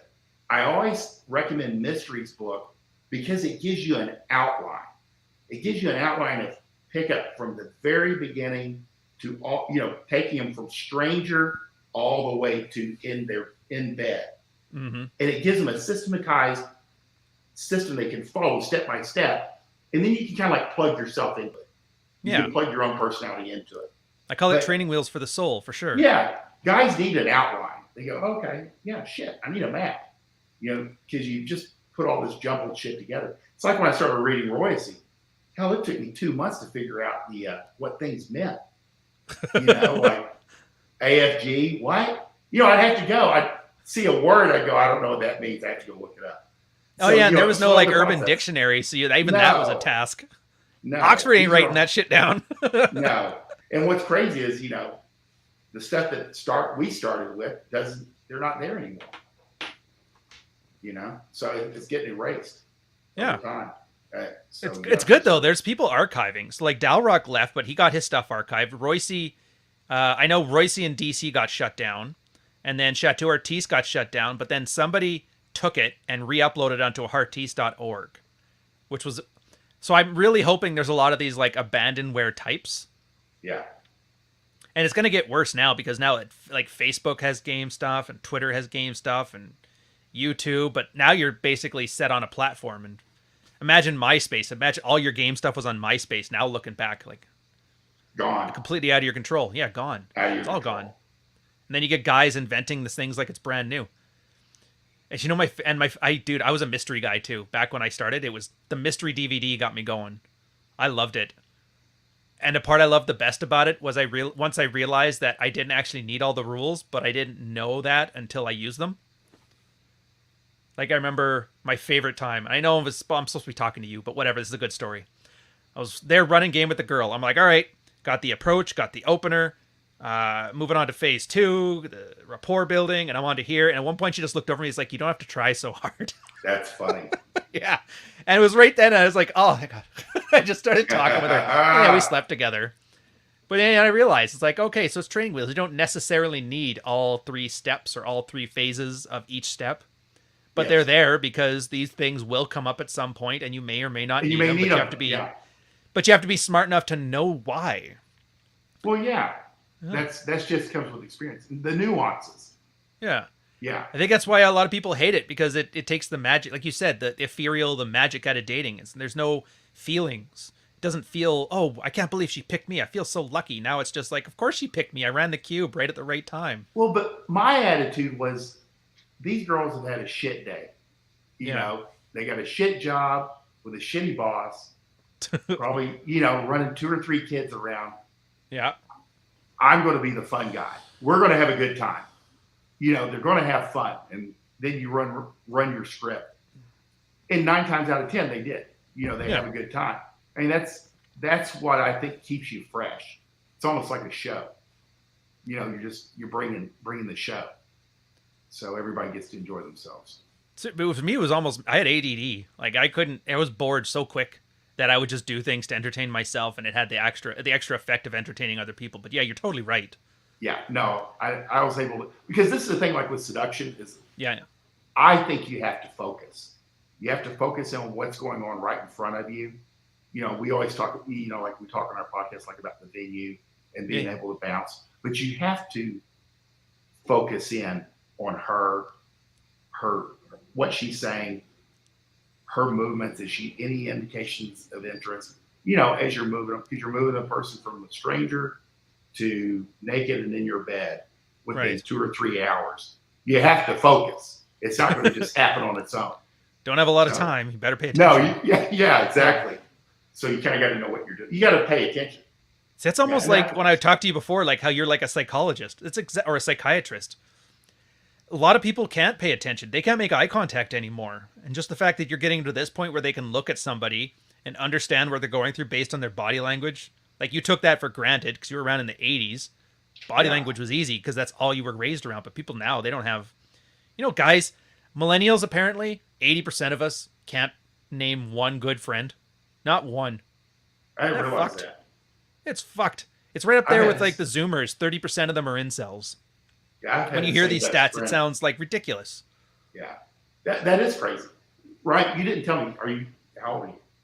Oh, I'm like the first year millennial, so I'm old enough for avocado toast, but not old enough that like I had the internet. So right in that little demarcation line. My sister was Gen X, and my brother was like full on millennial. Got it. But it's good. It was nice because I get to see like guys like you and Rob in the Gen X when you guys talk about, I was picking her up in my iRock Z, and like I understand that. Yeah. The other guy's like, I swiped left on Tinder. I'm like, oh, okay, I get that too. And some of us did both. Yeah. So it's a nice zone to be in, I guess. It just sucks because then every millennial thinks I'm a Gen X, and every Gen X is like the stupid millennial, and I'm like, all right, whatever. As long as the Zoomers don't care, I'm happy. It's interesting because a lot of people talk about the anonymous thing. And I think that's one of the reasons I've remained anonymous is, when people first found out that I'm in my 50s, they're like, shit, I thought you're like 30. They don't know. But it allows them to project what they think on what they want. which is fine, yeah. If it moves them in the direction they want to go. As opposed to disqualifying because he's older than my dad. How could he possibly know? Well, but they could do that anyway. You remember the tweet that I did letting people know the show was coming on? You saw some of the comments in there. Oh yeah. They're going to project whatever they want regardless. So although I guess I do like having a pen name and keeping some details private. So I'm kind of like typical, halfway one way, halfway the other way. Yeah. My real last name's not Stone. I don't know if you know this or not. No, it's a good one though. It's a good one. It's a good stage name. Yeah. Hey, stage name, you get it. Just like Sinatra. His real name was Frank Drebin. No, I don't know. Actually, was Sinatra his real name? Do you know? I don't know either. Fuck, doesn't matter. But no, it's good. The anonymous thing I like. Rob actually brought up a good point too when he talks about this, how you just get a guy talking, and if you know what you're doing, you can just tell by hearing him talk whether he knows what he's doing. And I think that's you and Carl from Black Label Logic had that. No picture, no nothing. They don't know any details about you, but just to hear you talk about a topic for 5 minutes, anybody who knows the topic instantly picks up on the subtle reasons you know what you're talking about. Like right. Zero doubt you know what the fuck you're doing with game because you're mentioning stuff that I would be like, okay, it'll be something that I've known, but you worded it in a different way, or something that I didn't know, but it sounds like it'd be the natural progression from the stuff I already did know. And I think a lot of guys don't understand that. Yeah, we as deep as you are into the red pill now, and kind of like when I was watching some of your videos, it's the next level. You're getting to those next levels because you're thinking about it constantly. I mean, I don't know how you approach this, but Dude, it's a job. It's just a job. But do you think about it when you're not on the mic or in front of a computer writing? Oh, no. It's literally a job. Like once you'd have your morning coffee, do your thing. The girl goes to her job. Fascinating. Yeah, I come into here. I'll always have like a list. Like right now, I've got 20 videos that I know I have to edit. I've got another 30 topics that I know I'm making videos on that are over here. I've got some scripts for things I want to do half-assed. And then I'll usually end up doing some reading, and it's always like rabbit holes. Same thing. You're reading Royce, and then between the links to other people's work, the videos that are referencing something or like a term you never know of. Just starting off with one piece, you'll end up down some rabbit hole on something that I hadn't seen before. So it's always interesting. But yeah, then once I turn this off and I leave, like I don't talk red pill with the old lady. I'm not sitting here with like a Rollo Tomasi poster on my wall. I'm back to my normal life. See, that's funny because Buddy and I work together. Okay. Yeah. We're like 23 hours a day. In fitness, we're almost fitnessed out. I mean, we looked into it. There's only so many.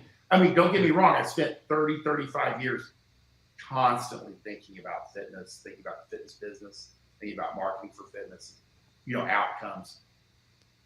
But this is new, still relatively new. It's what we talk about, almost all the time, and the dynamics and just what we see. So a different time conversation is, hey, about that hypergamy. Pretty much. I mean, it can be whatever's right in front of us. A conversation we heard earlier in the day, so how friends that are dating or, where they're at. So, it's always, because it's in everything, dating. Yeah.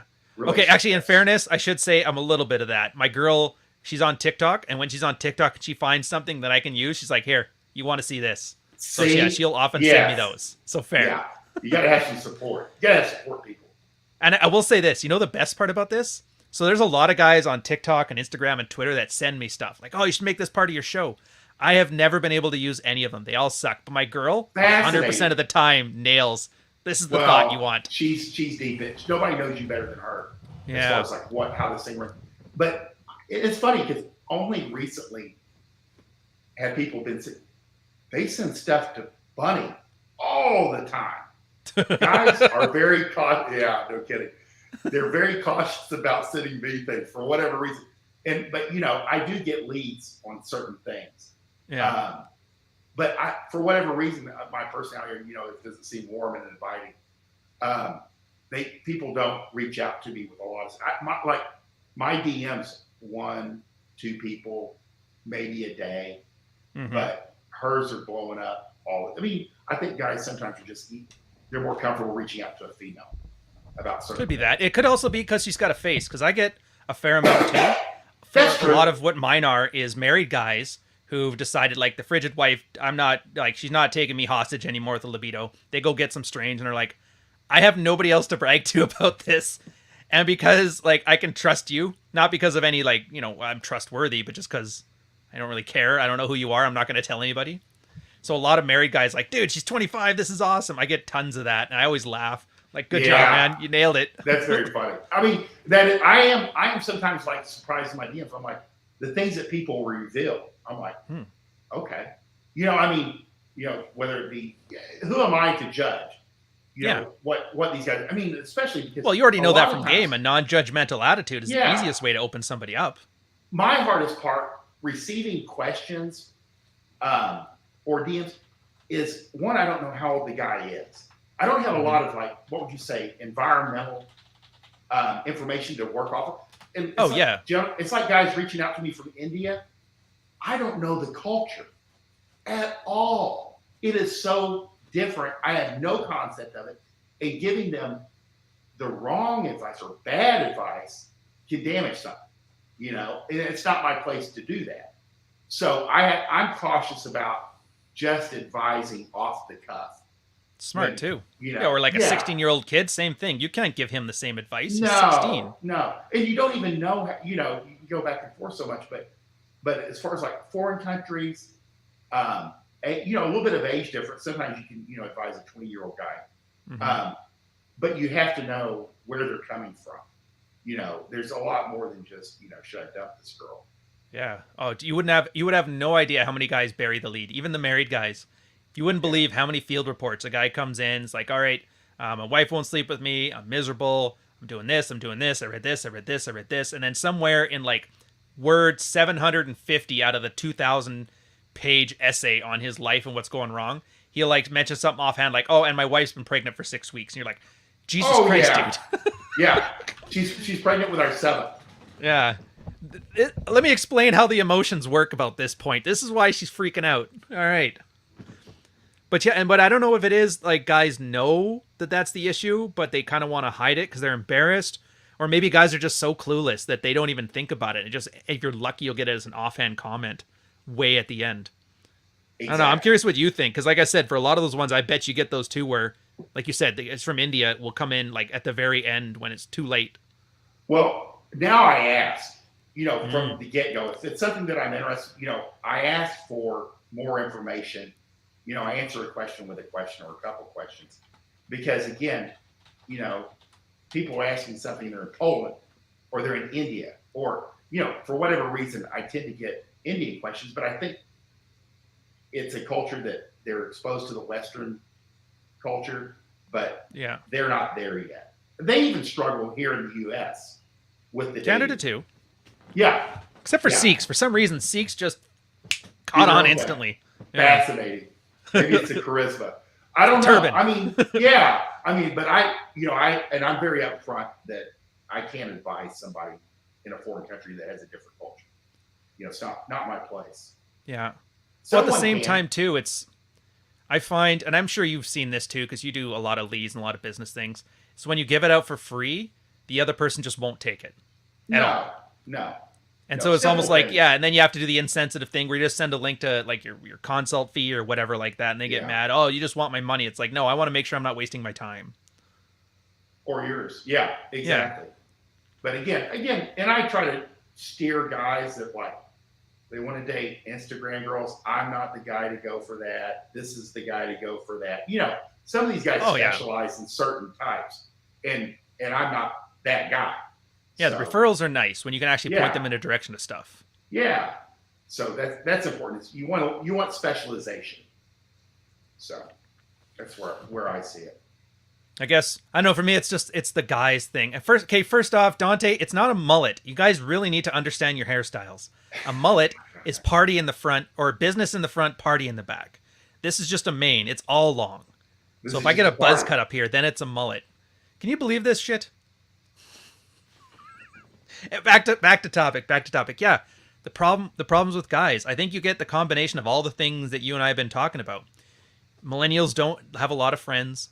Zoomers have no sexual experience. All three generations, Gen X down, has had no like father figure to teach them or priest to teach them. Like I had a rule 0 last week. Like here, it's a question for you. When you were growing up, how many of your teachers from like elementary school to university were men versus women? Ballpark. Coaches. Yeah, coaches, all that stuff. 10% to 20%. And It's they're like very- 0 now. No 0. coaches, even like for football. or Sometimes for coaches, sports. but a lot of guys aren't playing sports, right? So like unless you're specifically in a football area, guys are having no male influence on their life, good or bad, until like Element- college level. Elementary. Yeah, like I remember I had a grade 2 None, teacher. No men. No men? Just one principal that was a male. Yeah, I had a principal Junior high. 2 and 5. Junior Junior high high you? was coaches and the Mhm. principals. And then high school, we had a Vietnam veteran as a history and social study. You can't get any better than Oh, that must have been fun. the real deal, the Yeah. real deal. And one or two like math teachers, and the rest were all coaches or It's principals. crazy though. So it looks like it doesn't even take much because you seem to have gotten a pretty good, handle on your masculinity. You don't have as like a simp or a thug because you have no concept of where to take, your life Yeah. going there. But yeah, guys, I now, never thought about nothing. that. I never thought about guys not having any control. But again, there's other like Boy Scouts, out of school those are gone. sports. They're co-ed now. Yeah, we don't. It depends on where you're at. Oh, okay. A lot of, how would you say, they do it in a very, they don't. Girls are not welcome, and girls don't want Gotcha. to come into some place they're not welcome.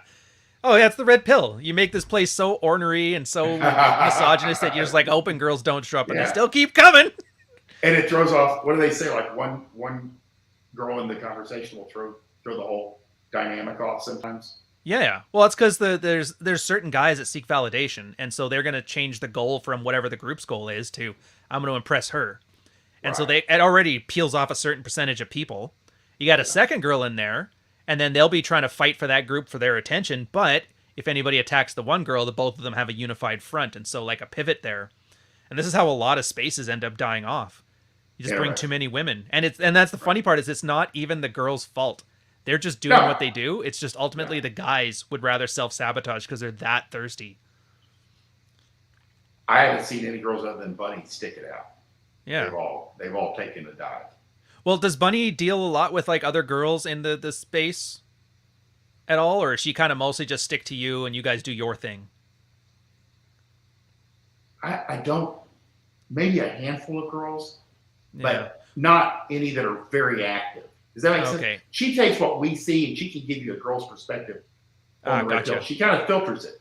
She, the things that we go through, but she can filter it without the drama. Because the one thing I noticed, there was a couple back in the day that were pretty good at it. Like Claire was this one I could think of, Darla 10. The names don't matter, but they just kind of, they were here, but they mostly did fly on the wall things. Right. But then there was a lot of other girls, like Iris and Oleander and Atlas B. Shrug and all that stuff, that they were kind of like socializing with the other girls. And they tended to, those are the ones that tended to cause the problems. And I noticed the girls that tended to do better were the ones that I tried to hang out with the girls, but I can't stand those bitches. And then they just kind of do their own thing. And they don't do the pick me girl stuff. But again, out of like the 100 girls I've seen, maybe 2. I guess 3. Yeah. Bunny seems good too. About 3 that weren't, Scorpion and the Frog. Like, what did you think she was going to do? Standing the test of time. That's so I guess you got yourself a good one there. As a compliment. It's best I can give. I'm not good at them. That's okay. Isn't that the London day game thing? Don't smile or give a compliment until you get 3 first or something like that? That sounds about right. That's that's what made me laugh when you were talking about the Royce one. Remember when you said he's like, lead with a smile, lead with your wins or whatever? Yeah. Apparently that was like a big fucking controversy back in the day because all of the day game guys and all the London day game guys were like, never, ever smile. Don't give her your game until she gives you hers or she smiles first. You cannot show that you're somewhat interested in this or having fun at all. And as him coming out with that, it's like, no, it works great for me. Yeah, there was fights for that for months. No wonder people are dismissive of it sometimes. They're like, yeah, what are you guys been arguing about? But that's the thing. It always sounded so petty and like the stakes were so low, but it was just a really good example of Royce went out and did stuff. And he's just like, it worked. I don't care about your theories. This worked. I mean, and over time, because God, what did he write for about a decade? And I've seen stuff where he's like, don't be so goddamn ingratiating. Just smart. Just keep it. He probably tried different things over time. And when your confidence is so high, you do whatever the fuck you want. If you have enough girls in rotation and you enjoy yourself, they'll come to you over time. Yeah. So that's, you get to break tons of rules. Yeah. Again, but I think in the beginning, you got to have rules. You got to test stuff. See what works best for you. Well, you have to know the rules to know how to break them. Exactly. And you got to run the game because so many guys like deviate almost immediately. Or you'll see guys that know better doing stupid shit like giving a girl a car or, buying dinner on the first date. And you're like, don't do that. And it never ends well. Yeah. And they know it won't end well. And then when it ends well, they'll call her a lesbian and then move on, pretending like they didn't learn a damn thing. Now you're married. She's different. Like, how many guys have you seen over the years that were all whammon ain't shit, red pill God forever? And then you can tell the moment they get a girlfriend because then their urge to save the West rises. And then as soon as they break up, they either find religion, like Roosh, great example. People don't know that he had that 5-year girlfriend and that she dumped him. And then he started on that whole, like, I found God, my sister died thing, like, right after that. I did not know this. And I had not had a lot of experience because in my normal day-to-day life, I'm not, I just keep this to myself. This is our stuff. It's, it's none of their business. It's hard to share. It's hard to share, especially with normal guys. Unless they're asking, I can kind of like give them advice on like online dating or, my best friend will call and say, hey, this is the situation I got. He'll take my advice, and I say, you do what you think is best. This is what I would do in your situation. Nice hedge. And it seems to work well for him, because I know him too. I've known him since he was 14 or 15. But my brain is starting to get fried by this point. Oh, that's fine. We're almost at the end here. You can make it. I believe in you. What was the question? Oh, it was about Royce, experience, and guys who will just like remove it. Like as soon as they find some like ego investment, they'll just like ignore it. No, I haven't. But what's funny is like I noticed very early on, the first thing that would knock guys out of the gym for consistency would be a chick. I mean, and it still happens. Guys will be like getting in good shape, and they get a girlfriend, and they ain't in the gym anymore. Oh, you see it all the time. It's the number one cause of guys falling out of the gym. Dude, I've seen that on the other side of things, man. It's funny. Guys will do that. They'll start acting like they'll start getting good game. They'll start working out again. All that, and they feel like they're acting like an asshole, but their wife starts responding better. And then they think, you know what? She's actually been good for the last 6 months. I'm going to stop doing all this stuff and go back to the way I was as a reward. And then they'll come back. It's like, I don't get it. We were going so well, and then she stopped fucking me again. And then he goes back to his thing. But now you have like that erosion of trust, right? Because, you know, is this real that he's like turning me on now? Or is this just a fake thing? Now she's starting to wonder. Yes, now he has to work harder. But then he lets off the gas again, and then it gets worse. And then it just makes things absolutely worse. And it's just... I think a lot of guys too on this, they think what would make her happy is different than actually what does make her happy, but they don't consider that she's a person and not just an extension of their own ego, which is such a weird thing to have to teach a guy. It's like, yeah, women are human beings, dude, and they think and want their own things. But I'm being such an asshole. It's like, well, if she's so happy, how much of an asshole are you really? She loves it. She loves it. She doesn't want to say she loves it, and she never admit it, but her response is all you need to see. Yeah, I mean, exactly. Girls love that shit, and it's hard to convey this to guys that have actually never practiced. They've just been getting their teeth kicked in. But to answer I'm surprised. Most guys, when they try to do this, like tell their friends anything, it's like it's usually just in one ear, out the other. Or worst case scenario, it comes back to bite them in the ass. The friend like throws them under the bus socially to look virtuous or whatever. No. Yeah. Better. But I don't have a big enough sample size. Is the bottom line. You know what I mean? Maybe it's just you got good. Maybe it's just Texas is built different. You guys can handle it. Possible. I don't know. It's a big state. There's a lot of people here. Oh, that's right. You are a big state. It's like almost the size of a Canadian province, except for all of it has people in it. Yeah. As opposed to here, where 90% of it is just Arctic tundra. You can drive for a while and not see anything, but it's, there's a lot. I mean, there's a lot of people here. And that's where I think we talk about like online game. Mm-hmm. I don't know about guys in small towns. One guy was like, I'm 45 minutes away from my house. We're talking about being able to bounce from one bar to the next, Yeah. And I was like, shit, you're going to have to like have a hell of a story to get her from the closest restaurant to your house, Let's go. Oh, yeah. But Bunny recommended just tell her we're going to go for a drive and drive straight to the house. Just go, hey, we're in the neighborhood. I like that. It's like the old I got to go feed my fish thing. I know. I mean, seriously, I was like, here I am. I'm like, I go, God damn, that's genius. That's genius. That's smart. Because, we have different logistics when you live above the bar district. Mm-hmm. So, and that's another thing that I think that people don't push enough is logistics. Is they don't think about the day, where am I going to take this girl? What am I going to do with her? And the whole thing all the way up to getting her into the apartment and getting her clothes off. And it's super important. Like you can even deviate from it, but you're right, like an initial plan. Yeah. It goes a long way. I mean, your clothes rate will go up just knowing you got these 2 or 3 places you're going to go and they're all within walking and she's wearing heels, so they need to be close. And, you can move them and then say, hey, you want to come up, like you said, you want to see my puppy. You want to see my, go my midget. Just whatever. Whatever, because she doesn't care. And she'll say, yeah. Hell, did I ever tell you the story? I probably haven't, about my wife and I, our first date? No. Okay, so we found online, High Five. Do you remember High Five? It's an old website. It's like, very old. Anyway, so the first part of the date was just, you come to my house, we'll drop off your car here, we'll take my car, and then we'll go. So right there, so that she's used to coming home, and she has to come back at the end of the night regardless. First thing, she's like, you're not going to rape me, are you? And I'm like, that's a stupid question. She's like, that's not a no. That's already starting off well. Yeah, we went to like a lounge just to have a couple drinks or whatever. And then at one point I gave some random story about like, girls can't cook nowadays. They couldn't even make so much of the sandwich. She's like, oh, well, I used to own a restaurant as a kid. I'm like, oh, really? And then yeah, same thing. Oh, okay, prove it to me. I'm gonna go to let's go to that was my third bounce, was to the grocery store. Bought a bunch of groceries. Impressive. Like, yeah, and get her to bang. Oh, she made me chili rellenos. We still have them. It's like our anniversary dinner. It's nice. Spilled some tomato sauce on her dress. I did her laundry, and then we had nothing else to do, so. And I got lucky on this one too. Here's logistics stuff. I was renovating my house at the time, so it's just a cement slab on the floor, and I didn't have a kitchen table yet. So the only place that had a surface to sit and eat was in the bedroom. Perfect.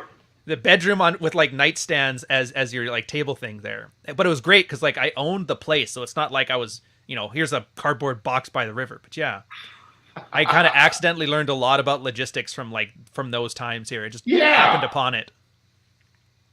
That's good. Yeah. So yeah, 13 years later, here we go. I was wondering how long you guys have been together. And that's like Royce said. He ran like no pants in the bedroom. I mean, just like he would just test different stuff out, and the girls go, okay. I mean, they've gone this far. It's just like I tell guys, if a girl goes out with you, there's a good chance she'll fuck you. I mean, she's hoping it'll work out as long as you don't talk her out of it. She wants you to win. She wants you to win. And she'll get mad if you don't. That's the part I love the best. What girl wants to go out and get dressed up and they spend a day, getting their shit together and anticipating. They want this thing to go well. They want it to go well, and they want it to end well.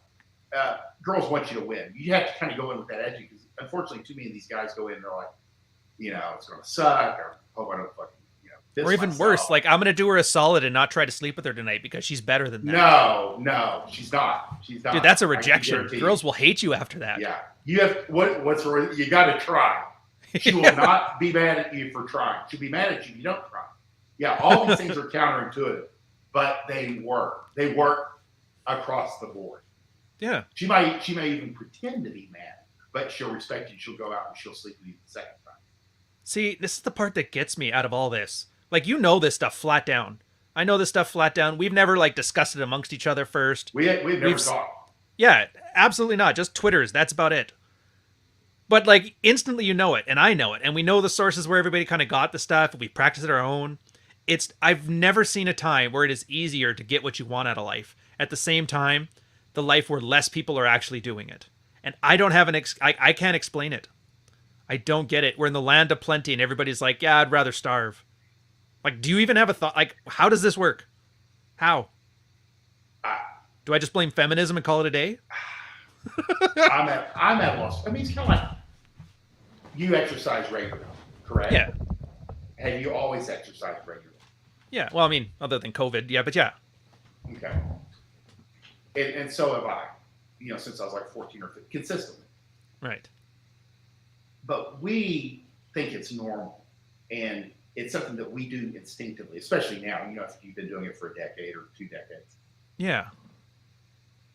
But 99% of the population does not exercise in any manner whatsoever. That high? It's teeny tiny. It's 1%. Jesus. 1%. They always like to say 13 to 20.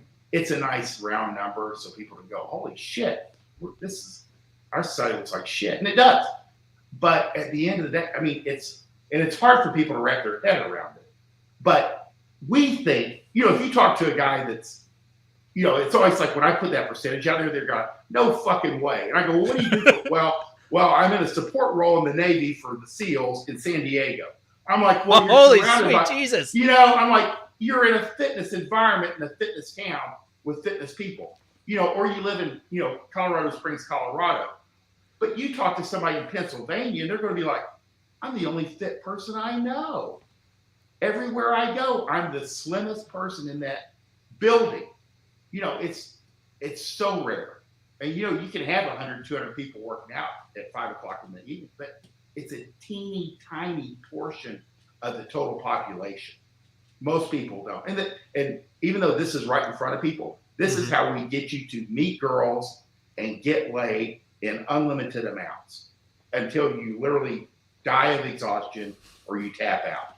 I love the guys that check out, I need a break, and they actually do the, what's that, monk mode. We always used to make fun of that, but then guys are like, I need monk mode. I'm like, my diet's going to shit. I get that. I don't want to hear guys going, I need to take 6 months off to build my business because it's going to take 5 years. But the same thing with game. But the harder thing with game is people don't. It's like magic. They're like it doesn't exist. It's not real. It doesn't work. I mean, people. Oh, you can't neg these girls. You shouldn't tease them. They'll get mad. Dude, the negging. Speaking of the controversial things, you want to talk about getting people upset. Yet when you do it in the right environment with the right people, it's like magic. Even the wrong ones, though. Like all the people that ramped about how negging doesn't work, it's like you've been talking to me nonstop on Twitter for like 3 days. Yeah. Clearly, it has an effect. Like you're invested. Exactly. And and the negging and teasing are very similar. I mean, and negging has a very specific, purpose to kind of knock the ego down a little bit. And it's only for certain, you don't neg a 5. I mean, they don't need it.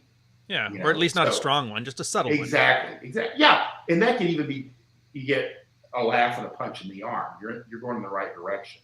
Mm-hmm. But yeah, you kind of have, especially for these younger guys, it's probably a good skill for them to learn, especially with these girls whose egos are so goddamn blown up from social media. See, now, do you think they're blown up, or do you think they're overcompensating and that's like a crippling insecurity and that's their way of getting around it? I think they're harder. Women are harder on their peer group. Like if a girl's 24 and the guy's 24 and he's hitting on her and she's hot, he's going to have to neg her from the outset. He's going to have to put some doubt in her mind. Now, if the guy who's 34 starts hitting on her, he may not have to, maybe not. But I've noticed women at every age are harder on their peer group than they are on men younger or older, let's say by 10 years.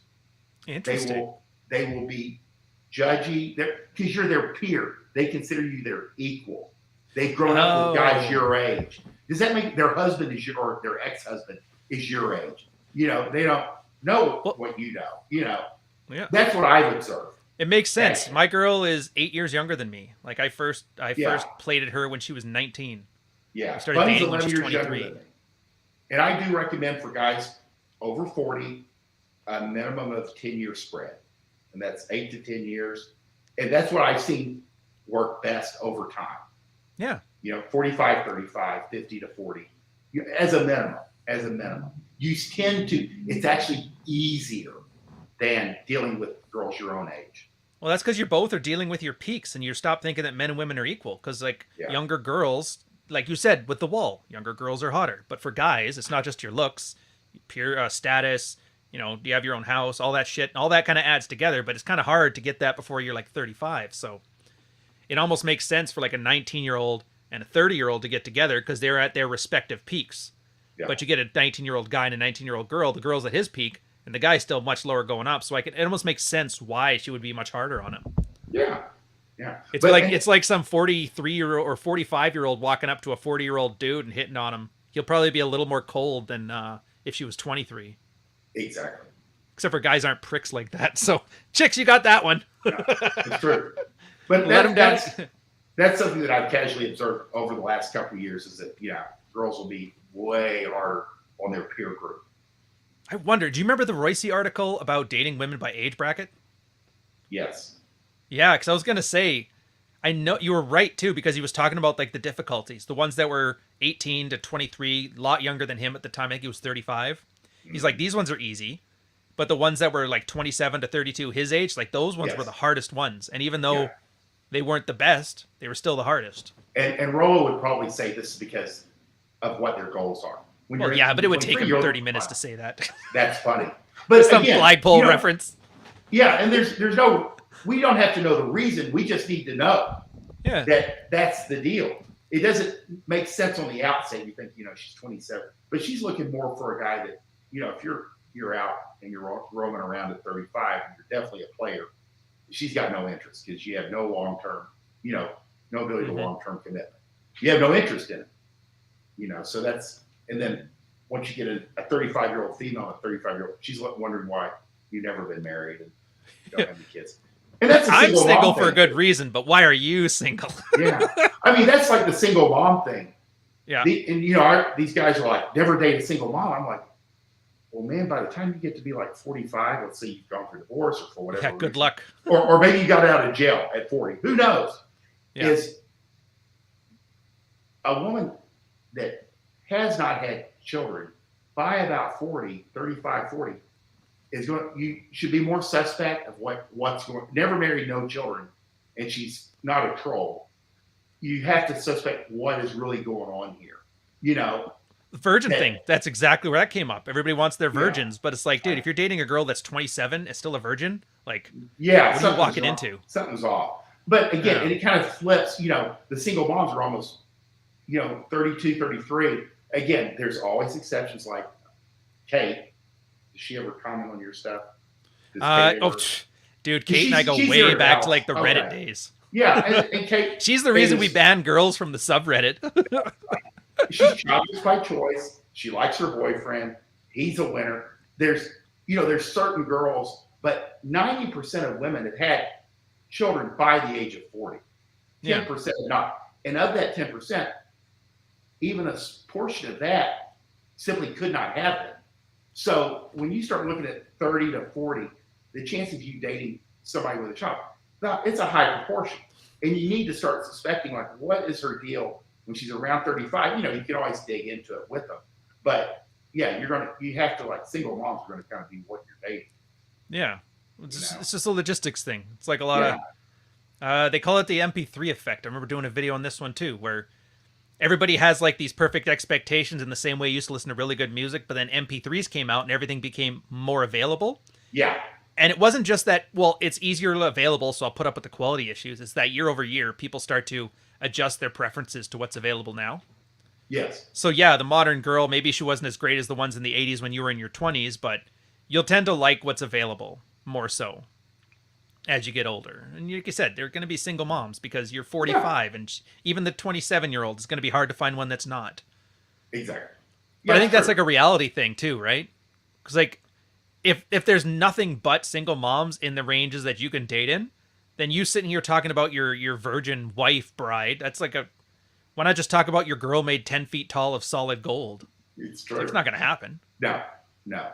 And then I guess maybe that's the point. You've set up the impossible unicorn standard, so you have an excuse why you failed.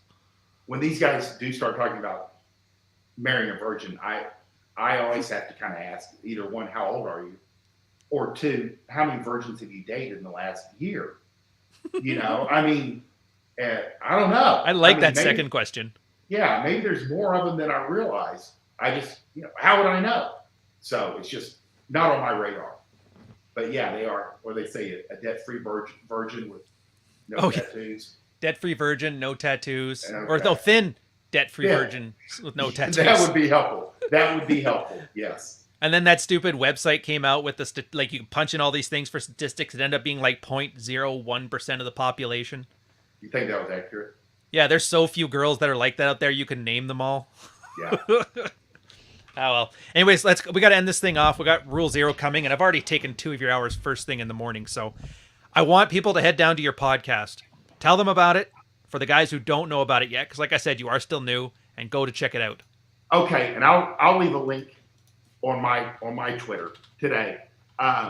It's the Fort Worth Playboy on YouTube. Fort Worth Playboy, and it's Bunny. My Playboy's Bunny, and I. We just pick one topic that has to do with game or relationships, and it's usually about 8 to 12 minutes long. And we go in depth on different, like damaged girls, like how to identify, how to avoid using dread in long-term relationships, or the number one thing you should not do in online dating. Simple things, but we try to deliver value. It's something that you can actually apply to your game or to dating that day. Stuff that's actionable for different people at different levels. That's what we nice try to too. do. So rare to actually see people with like foundational stuff. Everybody's always got a fancy system. Also, don't forget his website. You've got your consults that you have on there, plus Best of Chateau. Like who doesn't love Royce? Yeah, we're gonna get the Best of Chateau 2 out in the next couple months. Oh, but nice. Again, I'm trying to preserve as much as I can. I remember pulling this stuff down and printing it out. I thought if it ever goes, I want to have It's a got it copy somewhere. of it. Yeah. Hey, I Library of gotta have it Alexandria somewhere. burned to the ground. It's totally possible. Yeah, you got to hang on to this stuff. It won't be done twice. That's good. Anything And I guess else, Ryan? let's plug some Bunny because she's always fun. It's good, especially a lot of you guys maybe have girlfriends. A lot of guys end up having girlfriends who have no game, and they're like, "Where do I send her to?" And I'm like, I wouldn't come my here. Playboy's Bunny, and I'll also put a link to her Twitter in there because she's active on Twitter every day. She's not here right now. She's training my clients and training her clients and running the gym. So she would be here. Oh yeah, she's busy as hell. By the way, there's links to this if you guys are watching this live. The pinned comment in the live chat. It'll also be in the description. And I put the thing here. Just type what you see there with that gobbledygook number. Yeah. And my Playboy's Bunny is what she does is she takes this game and red pill knowledge and she filters it through a female perspective. So she can kind of see she sees these things from a female standpoint. And very well. That'll be good. So there's like nobody out there helping girls with this at all. They just assume every girls just need fluffing. Yeah, her. Sometimes, I think Ali, yeah. Femme Sapien, just started. Okay. All right, so that's it. I got nothing else for you guys. I tell you what, let's have some fun. Let's end this off with the good old-fashioned dating coach. I love the way girls smell. I love how they always make sure, by and large, they shower, and they just have an amazing smell to them in general.